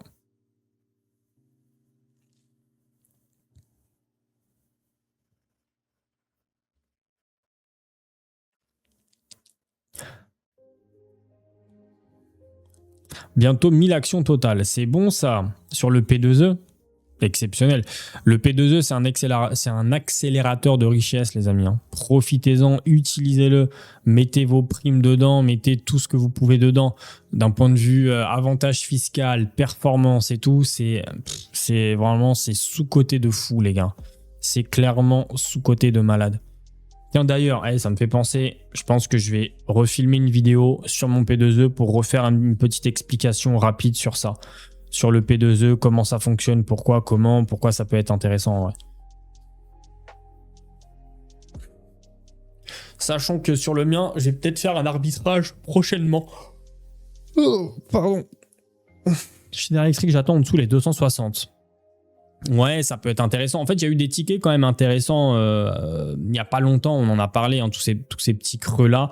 Ça pouvait être sympa d'y aller, mais je comprends aussi que psychologiquement, plus de 270 balles pour une action, ça commence aussi à être costaud. Ça, on va lire l'article juste après. Je vais juste répondre à la personne qui me demandait sur le Crédit Agricole. Crédit Agricole. Ça monte, hein, le Crédit Agricole. Hein. Bientôt 18 balles. Ça monte bien. Il y a eu un pic ici, un creux ici où il y avait du renforcement à aller chercher après effectivement le détachement du dividende. On en a parlé aussi, on pourra aller chercher du renforcement. Et depuis le 11 juin, ça fait 10% de perf. C'est pas déconnant, 10% de perf en moins d'un mois. C'est quand même quelque chose qui est plutôt intéressant. Crédit Agricole, si on le met en face des autres bancaires, par exemple, qui sont dispo sur le CAC 40, comme Société Générale ou BNP Paribas, c'est l'une des actions bancaires, on va dire, les plus accessibles, 17,89 € au cours actuel. Tu peux en accumuler un certain nombre, tu peux facilement en acheter des dizaines, on va dire, si tu as un peu de capital à injecter, par exemple. C'est une action, en plus de ça, qui est quand même très rentable. Il y a un très bon détachement de dividendes. C'est quand même toujours aussi dans les clous. Par contre, ce qu'il faut comprendre, c'est que ce n'est pas une action explosive, par exemple, comme BNP ou même Société Générale. Mais c'est moins exposé aussi. Tu vois, ça fait son petit bonhomme de chemin, tranquillement, et personne n'en parle, tu vois. C'est pas trop assujetti, alors forcément... Les objectifs, les résultats, tout ça, c'est quand même décortiqué, mais on l'attend jamais au tournant. C'est pas comme Société Générale, par exemple, qui a fait effectivement une performance spectaculaire depuis 2025, mais globalement, on l'attend toujours au tournant dès qu'il y a des résultats. Donc ça peut très très vite aussi redescendre. BNP, aujourd'hui, ça a plus de 100 € maintenant, donc en termes d'investissement, ça devient quand même assez compliqué. Enfin, pas compliqué, mais voilà, maintenant, ça s'adresse plus à n'importe qui. Donc... mais il y a toujours, par contre, cette double casquette avec BNP qui est la croissance et également le dividende qui est quand même assez sympa. Pour moi, premier pas dans le domaine bancaire, ça reste le Crédit Agricole qui est assez sympa. Voilà, presque 18 balles, un bon rendement. Tu vois, on est quand même à plus de 6% de rendement. Hein. C'est pas déconnant du tout pour une action comme ça. Les performances sont quand même très, très, très jolies sur les 3 dernières et les 5 dernières années. Ça fait 10% par an depuis 5 ans. Je parle juste en valo. Je ne parle même pas avec le dividende. Donc, ça reste vraiment une bonne porte d'entrée. Après, il faut effectivement aimer aussi le système bancaire. Les banques, je pense, vont continuer à performer, sachant que la BCE a monté ses taux d'intérêt. Qui dit taux d'intérêt plus haut, dit marge aussi beaucoup plus intéressante pour les banques. S'il y en a qui veulent taper beaucoup plus large que sur une seule entité bancaire, n'oubliez pas que vous avez des ETF éligibles sur le PEA qui regroupent les banques françaises et européennes. Donc ça te permet tout simplement de limiter ton risque et d'être positionné sur plusieurs banques plutôt que sur une si tu veux pas choisir. Notamment 2 ETF que j'avais reco fin 2024, je crois, ou début 2025, qui ont littéralement surperformé le marché et tous les marchés d'ailleurs, mis à part bien sûr les semi-conducteurs, mais globalement ça a surperformé. Donc c'est le Eurostock 600 banques. Je sais pas si je le tape ici, est-ce qu'on va le trouver stock, je sais pas, banque. Ah si, hein. Meilleur ETF banque il y a 7 mois. Non, vous les avez là. Bon là, c'était il y a... Alors, c'était même il y a plus longtemps que ça, parce qu'on avait déjà parlé en live. Mais c'est vrai que j'avais refait une vidéo sur ça. Tac, voilà. Celle-ci. Et là, vous avez le petit code EASIN qui est là. Ça, c'est le 3015 et vous avez l'Eurostock 600 banques aussi. L'Eurostock 600 banques. Et là, il était à combien quand je l'avais... Ah, j'avais pas mis le... J'avais pas mis le cours. Ok. Mais voilà, sinon vous avez celui-ci effectivement qui peut être intéressant s'il y en a qui veulent pas forcément choisir un ETF, quoi.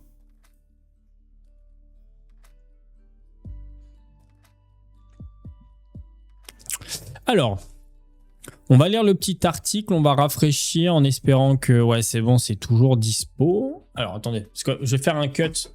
Tiens, je vais même carrément l'enregistrer, comme ça va pas m'emmerder. Attendez, faut que je trouve une petite intro, les gars. Full cam, faut que je trouve une petite intro. J'ai dit quoi?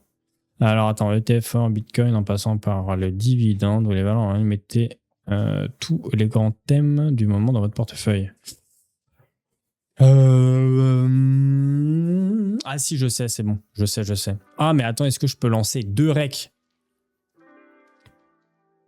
Je suis pas sûr.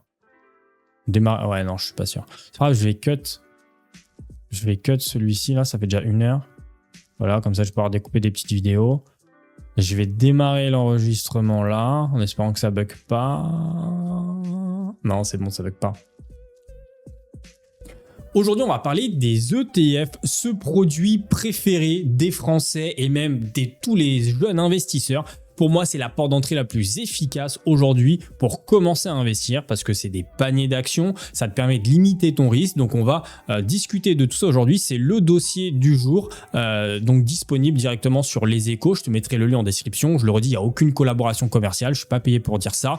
C'est juste un article que j'ai trouvé ultra intéressant que je voulais aborder avec toi.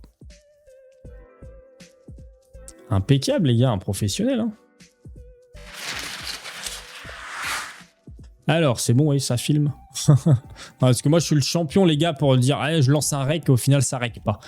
Combien de fois ça me l'a fait? Ça me l'a fait, ça, quand j'ai fait ma vidéo, les gars, sur mon portefeuille. Je commençais à vendre les valeurs et j'avais oublié d'enregistrer l'écran. Donc, j'ai fait « annuler » dans le carnet d'ordre. Ah là là.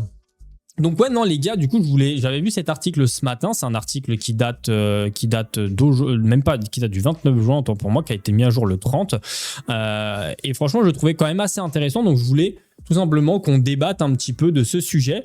ETF, de l'or au Bitcoin, en passant par les dividendes ou les valeurs moyennes, mettez tous les grands thèmes du moment dans votre portefeuille. En plus d'offrir un accès facile à la bourse et d'être peu cher, les ETF sont performants et permettent de diversifier votre portefeuille. Voici notre sélection de produits par grande thématique à intégrer dans votre portefeuille. Certains peuvent être intégrés à un PEA. Alors effectivement, des ETF, il y en a énormément. Il y en a aussi beaucoup qui coûtent quand même assez cher, notamment les ETF vraiment de niche. Moi, quand je vous fais des vidéos sur les ETF, souvent j'essaie de trouver des ETF qui sont peu chers.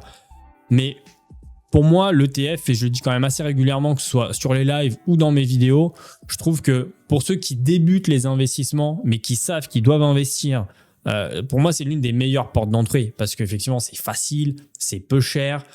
Tu peux acheter les grands indices mondiaux sans forcément te prendre la tête. Et du coup, tu diversifies naturellement sans forcément avoir 15 lignes dans ton portefeuille. Donc, on parle souvent du S&P 500, de l'ETF Monde. Voilà, c'est des ETF qui sont aujourd'hui maintenant très répandus, qui coûtent peu cher et qui permettent à n'importe qui d'investir directement son argent avec peu d'argent finalement, parce qu'aujourd'hui, vous avez des ETF qui coûtent moins de 10 balles. Donc, le fait faut être riche pour investir, maintenant, c'est même plus un sujet. Et d'ailleurs, je suis persuadé que vous, les amis, la plupart d'entre vous ont des ETF en portefeuille, quasiment. Aujourd'hui, on a tous, même pour des investisseurs un peu plus aguerris, la plupart ont des ETF. On le voit quand on fait la réac des portefeuilles, que ce soit des ETF un peu de niche ou des ETF génériques. Voilà, c'est très rare que je vois un portefeuille sans ETF. Il y en a encore, hein, des irréductibles gaulois, mais la plupart quand même ont des portefeuilles avec des ETF, notamment pour aller chercher la perf du marché américain, parce qu'on ne peut pas dans le PEA mettre d'actions américaines. Et les ETF swap pour mettre l'USA dans le PEA, c'est top. Exactement, ouais. Alors après, c'est vrai qu'à un moment donné, il y a eu un petit débat au sein du Parlement qui a fait un petit peu de bruit dans la sphère finance, où on a eu un peu peur, une crainte qu'ils obligent du coup les entités émettrices d'ETF comme BlackRock, Amundi et j'en passe à interdire du coup les ETF swap. Voilà, parce qu'ils trouvaient ça pas juste de permettre d'investir l'argent des Français hors de la zone euro. Alors, sur le papier, je peux comprendre parce que le PEA, techniquement, tu as un avantage fiscal après 5 ans. Si effectivement tu investis ton argent dans des entreprises européennes pour, en gros, les aider à se développer, à développer le tissu local. Donc, sur le papier, je peux comprendre.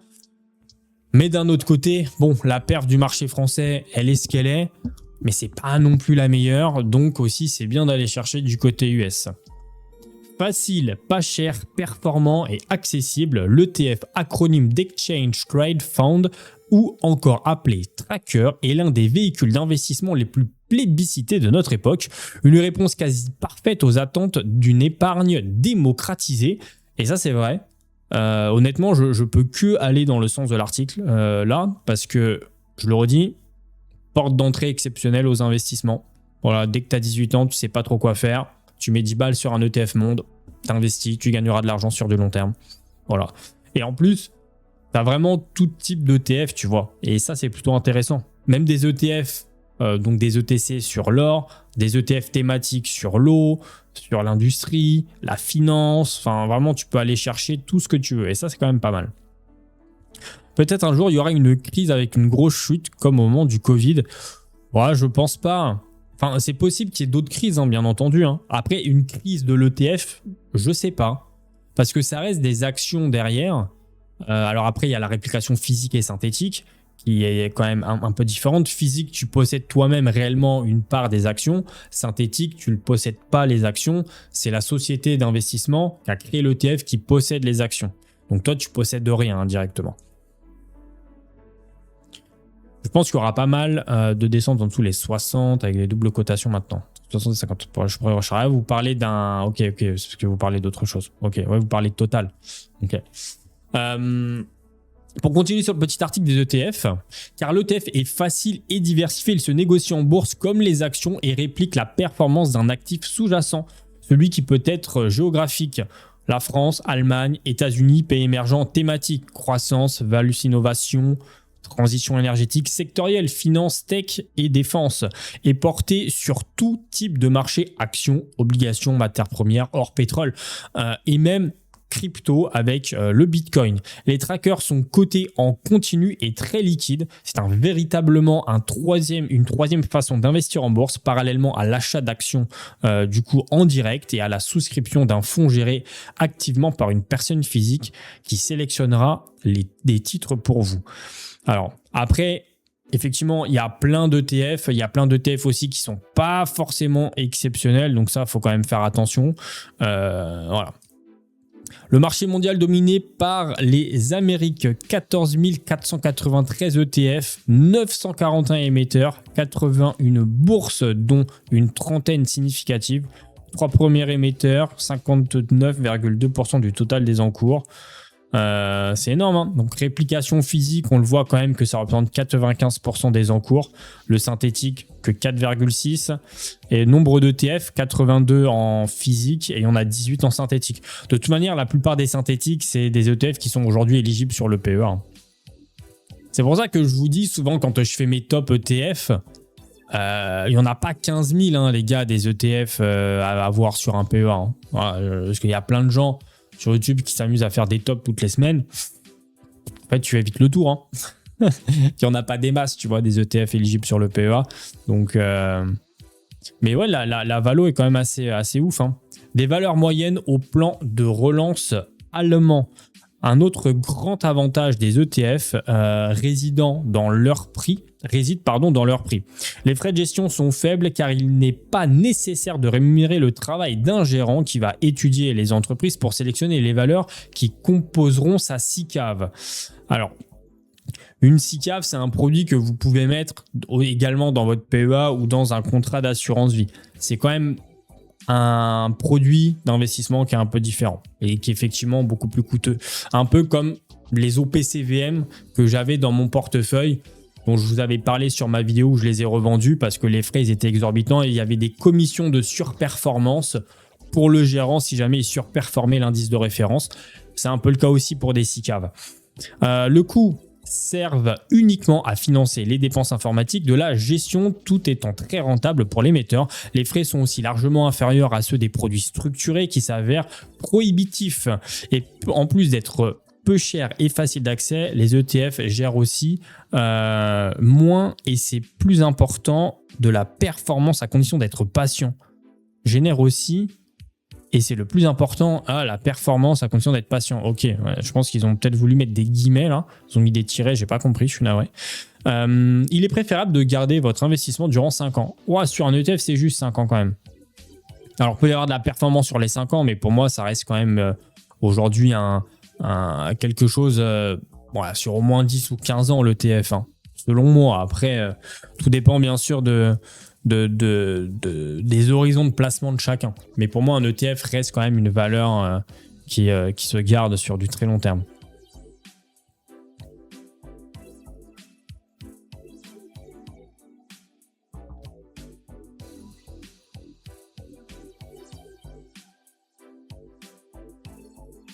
Dans cet article, nous vous proposons une sélection de trackers qui vous permettront d'investir dans toutes les grandes thématiques du moment, valeurs moyennes américaines, européennes ou mondiales, ou de rendement, pays émergents, bitcoin, or, plan de relance allemand, entreprises décotées. Apprenez aussi à vous préserver d'un trou d'air sur les marchés avec les ETF. Alors là, ils ont fait toute une liste, effectivement, donc la sélection des ETF thématiques. Donc là, de toute manière, l'article, je vous le mettrai directement dans la description pour ceux qui veulent. Comme ça, vous avez juste ensuite à aller. Mais après, normalement, c'est payant, voilà. Après, vous l'avez quand même ici, l'ETF avec le petit code ISIN pour ceux qui veulent.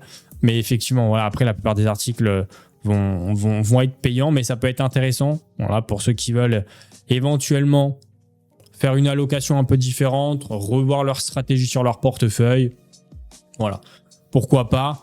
Ça peut être sympa. Et puis même, jamais si tu as un abonnement payant à Investir les Échos, bah, tu pourras lire directement les différents articles. Donc voilà, c'était un article que je voulais vous partager sur les ETF parce qu'effectivement, on en entend vraiment beaucoup parler. Et surtout pour dire qu'il n'y a pas que non plus des ETF aussi génériques. Il y a des ETF sur les semi-conducteurs, sur la défense, des ETF très très nichés qui vous permettent d'être exposé à un secteur, donc d'avoir davantage de conviction sans forcément être exposé à une seule entreprise, qui est bien entendu un facteur de risque beaucoup plus important que d'être exposé à un panier d'actions qui est l'ETF. Donc voilà pour ce petit article. N'hésite vraiment pas à me partager toi directement ton avis dans les commentaires sur ça. Et je le redis, hein, si jamais tu veux participer à mes lives, je suis en live tous les jours à partir de 9h sur Twitch. ou YouTube Anto Bourse. Tu peux venir me poser tes questions. On parle de tout ce qui touche de pro de loin à l'investissement et à la finance. On parle aussi de temps en temps d'immobilier, d'entrepreneuriat. Donc voilà, la porte est ouverte à tous ceux qui ont envie d'apprendre. J'essaie de vulgariser au maximum les choses. Donc merci à toi et pense à l'abonnement. C'était Anto. Ciao. Hop, on va faire ça. On va cut. Arrêter l'enregistrement. C'était bien, 12 minutes, c'est très très bien ça. C'est très très bien, avec 2-3 petits cuts par-ci par-là, ça va faire 10 minutes, c'est parfait ça pour un article, pour un truc secondaire, c'est nickel. Nickel. Il y a des actions intéressantes niveau semi-conducteurs après la petite baisse de la semaine dernière. Et on n'a pas beaucoup, en fait, les actions sur les semi-conducteurs restent très chères. Restent très très chères.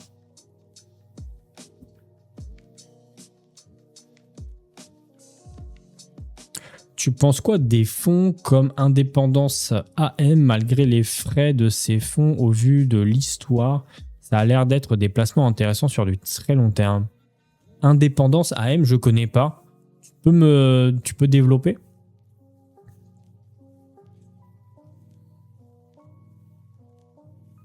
C'est quoi un P2E? C'est un plan d'épargne entreprise. C'est complètement différent. En gros, c'est ton entreprise qui te le fait là où tu es. Donc ça te permet d'investir. Si ton entreprise par exemple est cotée, tu peux acheter des actions de ton entreprise et ça te permet d'investir tes primes, par exemple tes primes, la participation, intéressement. Et en fait, tu as un avantage fiscal qui est très intéressant après 5 ans. Et souvent, l'entreprise abonde les sommes que tu vas verser. Donc c'est vraiment quelque chose qui te permet de prendre du cash quand même assez rapidement. Donc ça, c'est vraiment intéressant.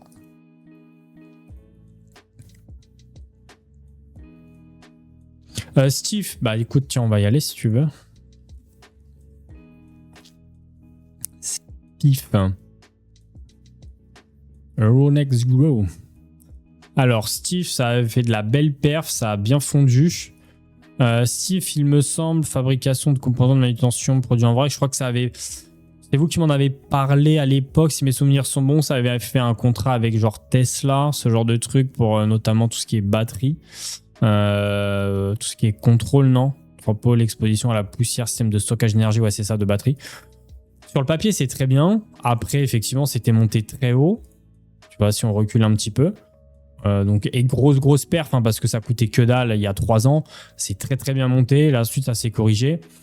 Est-ce que ça peut aller encore chercher de la performance? Je ne suis pas suffisamment au fait de ce secteur d'activité. Sur le papier, ça a l'air quand même d'être intéressant. On le sait, de plus en plus de véhicules électriques. On a une transition du véhicule thermique à l'électrique. Donc, globalement, en tout cas, l'horizon est plutôt prometteur. Après, c'est comme tout. Est-ce que 52 €, c'est pas trop surévalué? Il faudrait regarder les ratios de l'entreprise. Est-ce que ça s'achète trop cher ou pas actuellement? Ça, c'est important d'aller checker. Je crois que je les ai pas là, de toute manière. Je crois qu'ils le font pas, eux.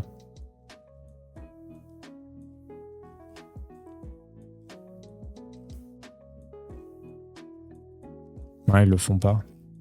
Donc, renseigne-toi. Parce que 51 €, ça reste quand même assez cher. Tu vois, par rapport à d'autres actions que tu pourras acheter sur ça. Donc, salut Nicolas. L'action SIF vaut le coup d'acheter maintenant? Bah tiens, je viens d'y répondre du coup la question. SIF, il y a un moment qu'elle a touché un plafond. Moi, j'ai vendu, j'ai perdu patience.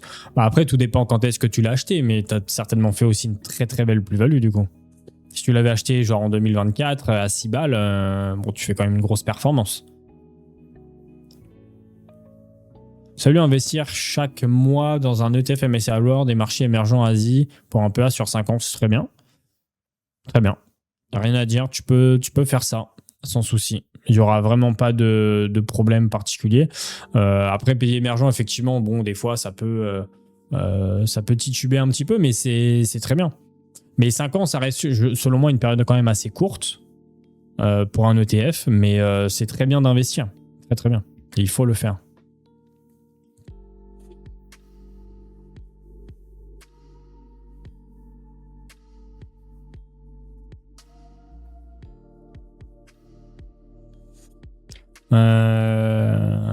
Hello Anto, ça fait plaisir de te revoir en live. Petite question, avec ton lien d'affiliation pour transférer du paiement, on a juste le premier ordre offert.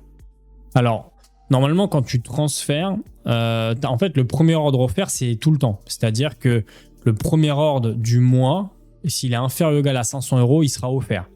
Par contre, en passant par le lien, et quand tu ouvres où tu transfères un PEA, normalement, tu as les 100 premiers ordres qui sont offerts, mais sur une durée de 2 mois.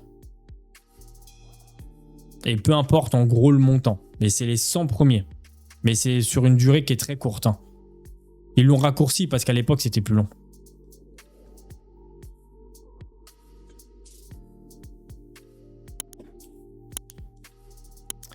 Tu penses quoi d'investir dans le Nasdaq 100 ? Bah, pourquoi pas. Le Nasdaq 100, en fait, c'est les 100 plus grosses boîtes du Nasdaq Composite. En gros, ils ont pris que les gagnants. Donc, pourquoi pas, si tu veux vraiment être focus sur les 100 plus grosses boîtes, on va dire, non-tech, tech du Nasdaq Composite, tu peux. Ça performe bien, en vrai. Ça performe bien. Mais t'es beaucoup plus niché, t'es moins, on va dire, diversifié que le Nasdaq Composite qui représente 3000 boîtes de tête. Il me semble que c'est ça. Salut, tu penses quoi de 2CRSI ? 2CRSI, tiens, c'est vrai que ça fait un bail parce qu'après je suis parti en vacances. 2CRSI. Qu'est-ce que ça devient, ça ? Ouais, ça a repris un petit peu quand même. Ça a repris quand même un petit peu suite au drama. Mais après, ça a marché, hein. Ça a repris 72%. Bon, après, ça a fondu quand même de fou. Hein. Ça a fondu de malade. Hein. Ça a perdu combien ? Ouais, quasiment 60% du coup. Ouais, de CRSI. Alors après, de CRSI, est-ce que c'est pas trop tard ? Tu vois, la question, elle est là surtout. Est-ce que c'est pas trop tard ?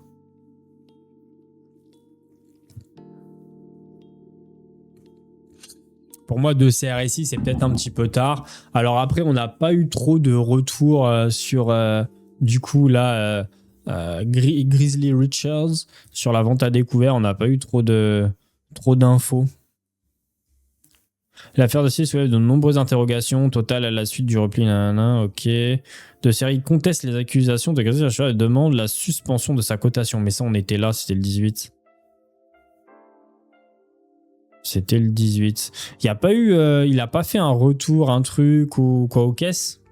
Je crois qu'il y avait eu un communiqué juste avec un démenti, non ? Après, j'ai pas tout suivi sur l'histoire vu qu'après je suis parti en vacances.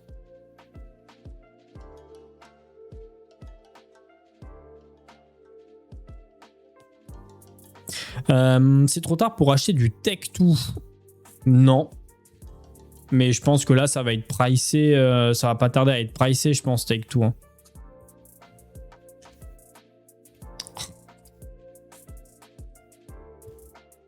Take-Two interactif 258, non, ça va encore. Ah si, c'est bien repris, ça a très bien repris quand même. Hein. Pas. Take-Two, de toute manière, ça fait, je sais pas, peut-être au moins 1 an et demi qu'on en parle par rapport à la sortie de GTA. Ça fait vraiment longtemps qu'on en parle. Hein. Je pense que là, si je tape Take-Two,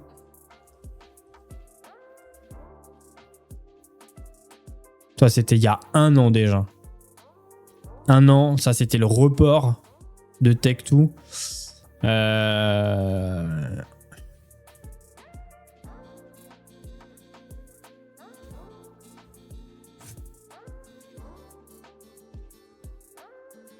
bourse n'a pas loupé GTA, c'était il y a 1 an aussi. Enfin, ça fait vraiment longtemps que j'en parle de l'action Tech2. Et effectivement, je vous avais préconisé de faire du DCA dessus parce que c'est forcément sur un compte titre. Parce que justement, il y a eu plusieurs fois justement des petits sursauts, on va dire. Mais là, effectivement, ça a repris. Et puis, ça va être exceptionnel. Hein. Les gars, à mon avis, Tech2, quand ça va sortir, quand GTA va réellement sortir, ça va être exceptionnel. Je crois que les préventes sont ouvertes. C'est une folie. C'est une folie. Tu fais 36%. Exceptionnel.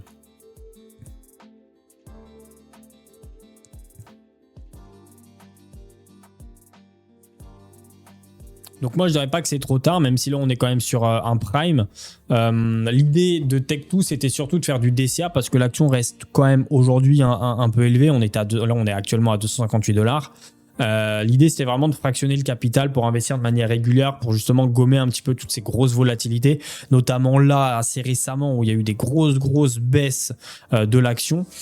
Mais en tout cas, il y a eu une énorme envolée. Et puis pour le ticket le plus proche, c'était le 10 juin. Donc du 10 juin, là, tu prends aussi une grosse perf, quoi.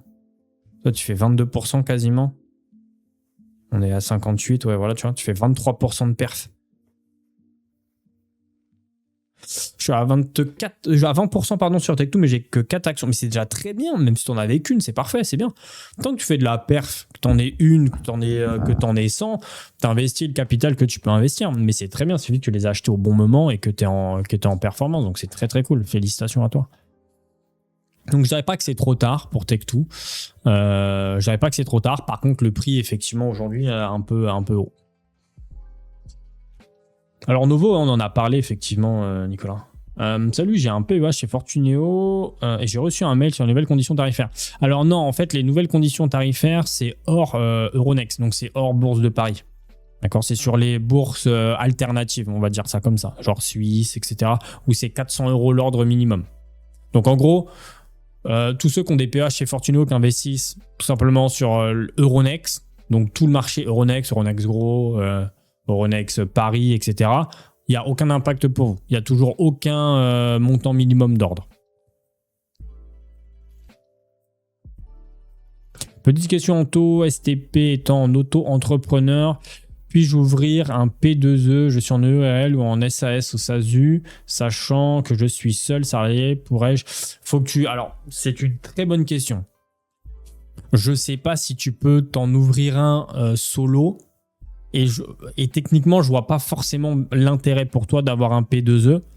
L'idéal quand tu es en quand tu es entrepreneur, c'est d'ouvrir plutôt un PER, tu vois, un plan d'épargne retraite qui te permet d'aller chercher de la défisque. Et ça, c'est vraiment intéressant, notamment. Le P2E, il n'y a pas un énorme intérêt. Et je crois, mais vraiment, je suis pas sûr parce que je suis pas du tout un expert. Donc, si jamais il y en a qui savent, je crois qu'il faut au moins que tu aies un salarié ou que tu sois du coup en SASU et assimilé salarié pour ouvrir un P2E. Je suis pas sûr de moi, donc à prendre avec des pincettes ce que je suis en train de te dire, mais il me semble que si tu es tout seul et que tu es, par exemple, que tu n'es pas assimilé salarié mais que tu es TNS, donc travailleur non salarié, je crois que c'est pas possible d'ouvrir un P2E. Et même, je vois pas forcément l'intérêt d'en ouvrir un quand tu es solo. Le plus intéressant, ça reste le plan d'épargne retraite d'un point de vue fiscal.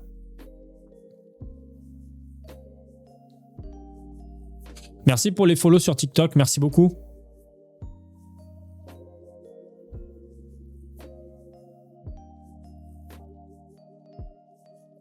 Le boss de 2CRSI a donné une interview vidéo. Il vise toujours le milliard de CA. Je suis rentré à 30. J'ai rechargé ensuite, perdu à 32. Moi, j'y crois. De CRSI a de vraies compétences. Et maintenant, ils ont rajouté le refroidissement des serveurs à leur offre. Ok. Bah, c'est bien après que ça soit démenti et tout. Après, en même temps, bon, je l'avais un petit peu dit, bon déjà techniquement il n'y a pas forcément de fumée sans feu, mais d'un autre côté, effectivement le vendeur a découvert, ça reste un vendeur à découvert, c'est pour ça que je l'ai précisé quand on avait fait les petits échanges, parce que bah eux ils avaient tout intérêt à ce que ça chute, hein. Donc je pense qu'ils ont pris un billet et puis terminé, tu vois. Mais c'est ouf, par contre moi ce qui m'a surpris c'est quand même le poids du mec, enfin le poids de l'article, tu vois, le truc ça a fait défoncer le cours quoi. Donc si demain ils ont envie de s'attaquer à un autre truc, tu vois. Je te remets ma réponse sur Indépendance AM. C'est un fonds de William Egon, je sais pas vraiment comment on prononce, désolé, qui pratique la quality value sur ses investissements. Il vient de sortir un nouveau fonds sur des mid-cap euros en 2024. Donc c'est pas si nouveau du coup. Et je pense que c'est une opportunité sur du très long terme. Bah pourquoi pas, bien regarder les frais, bien regarder tout ce qui s'ensuit, quoi. Bien se renseigner tout simplement sur l'investissement.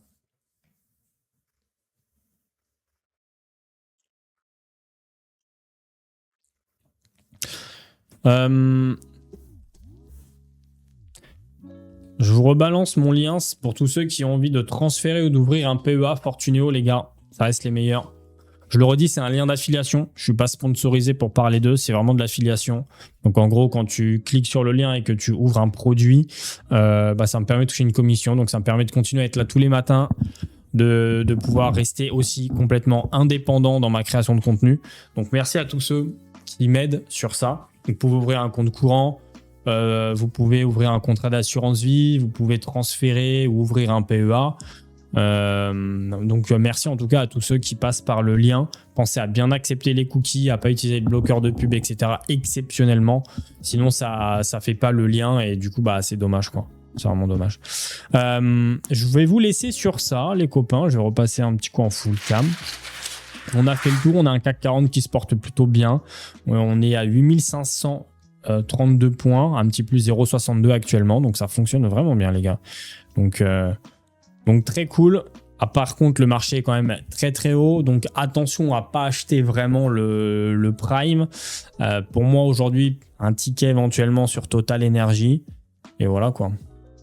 Tu réponds en privé? Oui, après ça dépend ce que c'est. Mais je réponds quand j'ai le temps parce que je reçois énormément de messages sur la plupart des réseaux. Mais ça dépend ce que c'est comme message.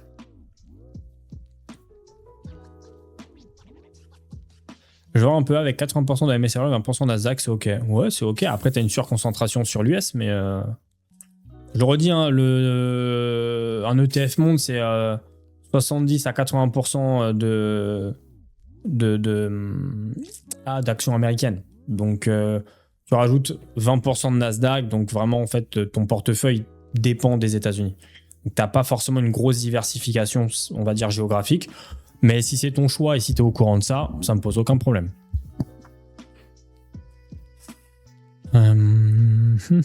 Ok, top. Je verrai alors au moment voulu si jamais et je vais me renseigner sur le PER alors.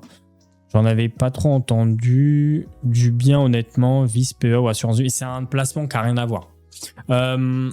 Pierre va voir sur mon YouTube. Attends, je vais te l'envoyer. J'ai fait une vidéo sur le PER qui explique ce que c'est. Pour que tu puisses simplement comprendre, tu vois, quel est ce produit-là. Tac. Je te l'envoie. Elle dure pas longtemps, elle dure moins de 10 minutes la vidéo. Et ça va te permettre de comprendre ce que c'est le PER, d'accord? Salut. Penses-tu que c'est une bonne idée de souscrire une assurance vie si on commence tout juste à investir ou à alimenter principalement le PEA en prio? Oui, pour moi, je me bats auprès de vous les amis pour que vous puissiez ouvrir des contrats d'assurance vie. J'ai rien à gagner, sauf si vous passez par mon lien bien sûr Fortuneo, mais ça vous le savez déjà. Non, en fait, ce qui est très intéressant aujourd'hui avec le contrat d'assurance vie, c'est déjà de prendre date. Le contrat d'assurance vie, comme vous le savez, après 8 ans, c'est fiscalement plus intéressant. Pour moi, quand tu commences à investir, à te poser vraiment sur ton patrimoine, il faut ouvrir bien entendu le PEA et un contrat d'assurance vie quasi en même temps. Tu choisis l'un ou l'autre. La plupart, vous allez choisir bien sûr d'injecter plus d'argent sur le PEA et c'est normal. Mais au moins, tu as un contrat d'assurance vie et tu as pris date. Et le jour où tu voudras éventuellement sécuriser du patrimoine ou que tu touches une grosse somme d'argent, le contrat d'assurance vie, c'est un très bon placement qui peut vous faire gagner beaucoup d'argent. Je le redis. Donc faites-le, ouvrez-le juste pour prendre date, pas forcément pour investir de l'argent dessus, même si tu peux mettre un virement de 50 € sur un fonds qui t'intéresse. Ça, c'est possible, tu vois. Il n'y a aucun sujet. Mais ouvrez-le juste pour la prise de date. C'est ultra important. Et ça coûte rien en vrai. Si vous prenez par exemple Fortuneo, qui a été d'ailleurs le contrat d'assurance vie, a été élu plusieurs fois meilleur contrat d'assurance vie, troisième meilleur contrat d'assurance vie, je crois. Donc voilà, vous pouvez y aller. Il y a des fonds qui sont ultra performants. Vous pouvez foutre de l'ETF, de la SCPI. Vous pouvez mettre des SICAV, enfin bref, vous pouvez mettre tout ce que vous voulez dedans. Donc ça reste intéressant. Mais au moins prenez date sur le contrat parce que, je le redis, quoi qu'il arrive, t'en auras besoin tôt ou tard. Ok? T'en auras besoin tôt ou tard du contrat d'assurance vie. Donc autant l'ouvrir tout de suite et comme ça au moins ça te permet d'avoir date et le jour où tu voudras davantage te renseigner sur le produit, bah t'en auras déjà un ouvert. Voilà les amis, je vais vous laisser sur ça. C'est trop cool. Merci d'avoir été là. Merci aux 14 personnes qui ont rejoint la communauté sur TikTok. C'est trop cool. Merci également YouTube, Twitch. Merci aux personnes qui rejoignent la communauté. On a des nouvelles personnes qui rejoignent tous les jours la communauté. Donc, merci beaucoup. N'hésitez pas, si jamais vous avez des idées de concepts, de trucs à faire en live, je suis ouvert, les gars, pour dynamiser davantage. Donc, avec grand plaisir. Donc, franchement, n'hésitez pas, les gars. N'hésitez vraiment pas à me dire, voilà, tiens, ça serait bien qu'on fasse ça en live, ou est-ce que tu veux... ouais, ou pourquoi pas organiser une session questions-réponses avec vous en direct sur le Discord, hein, si ça vous chauffe, les gars, vu qu'on est pendant les vacances.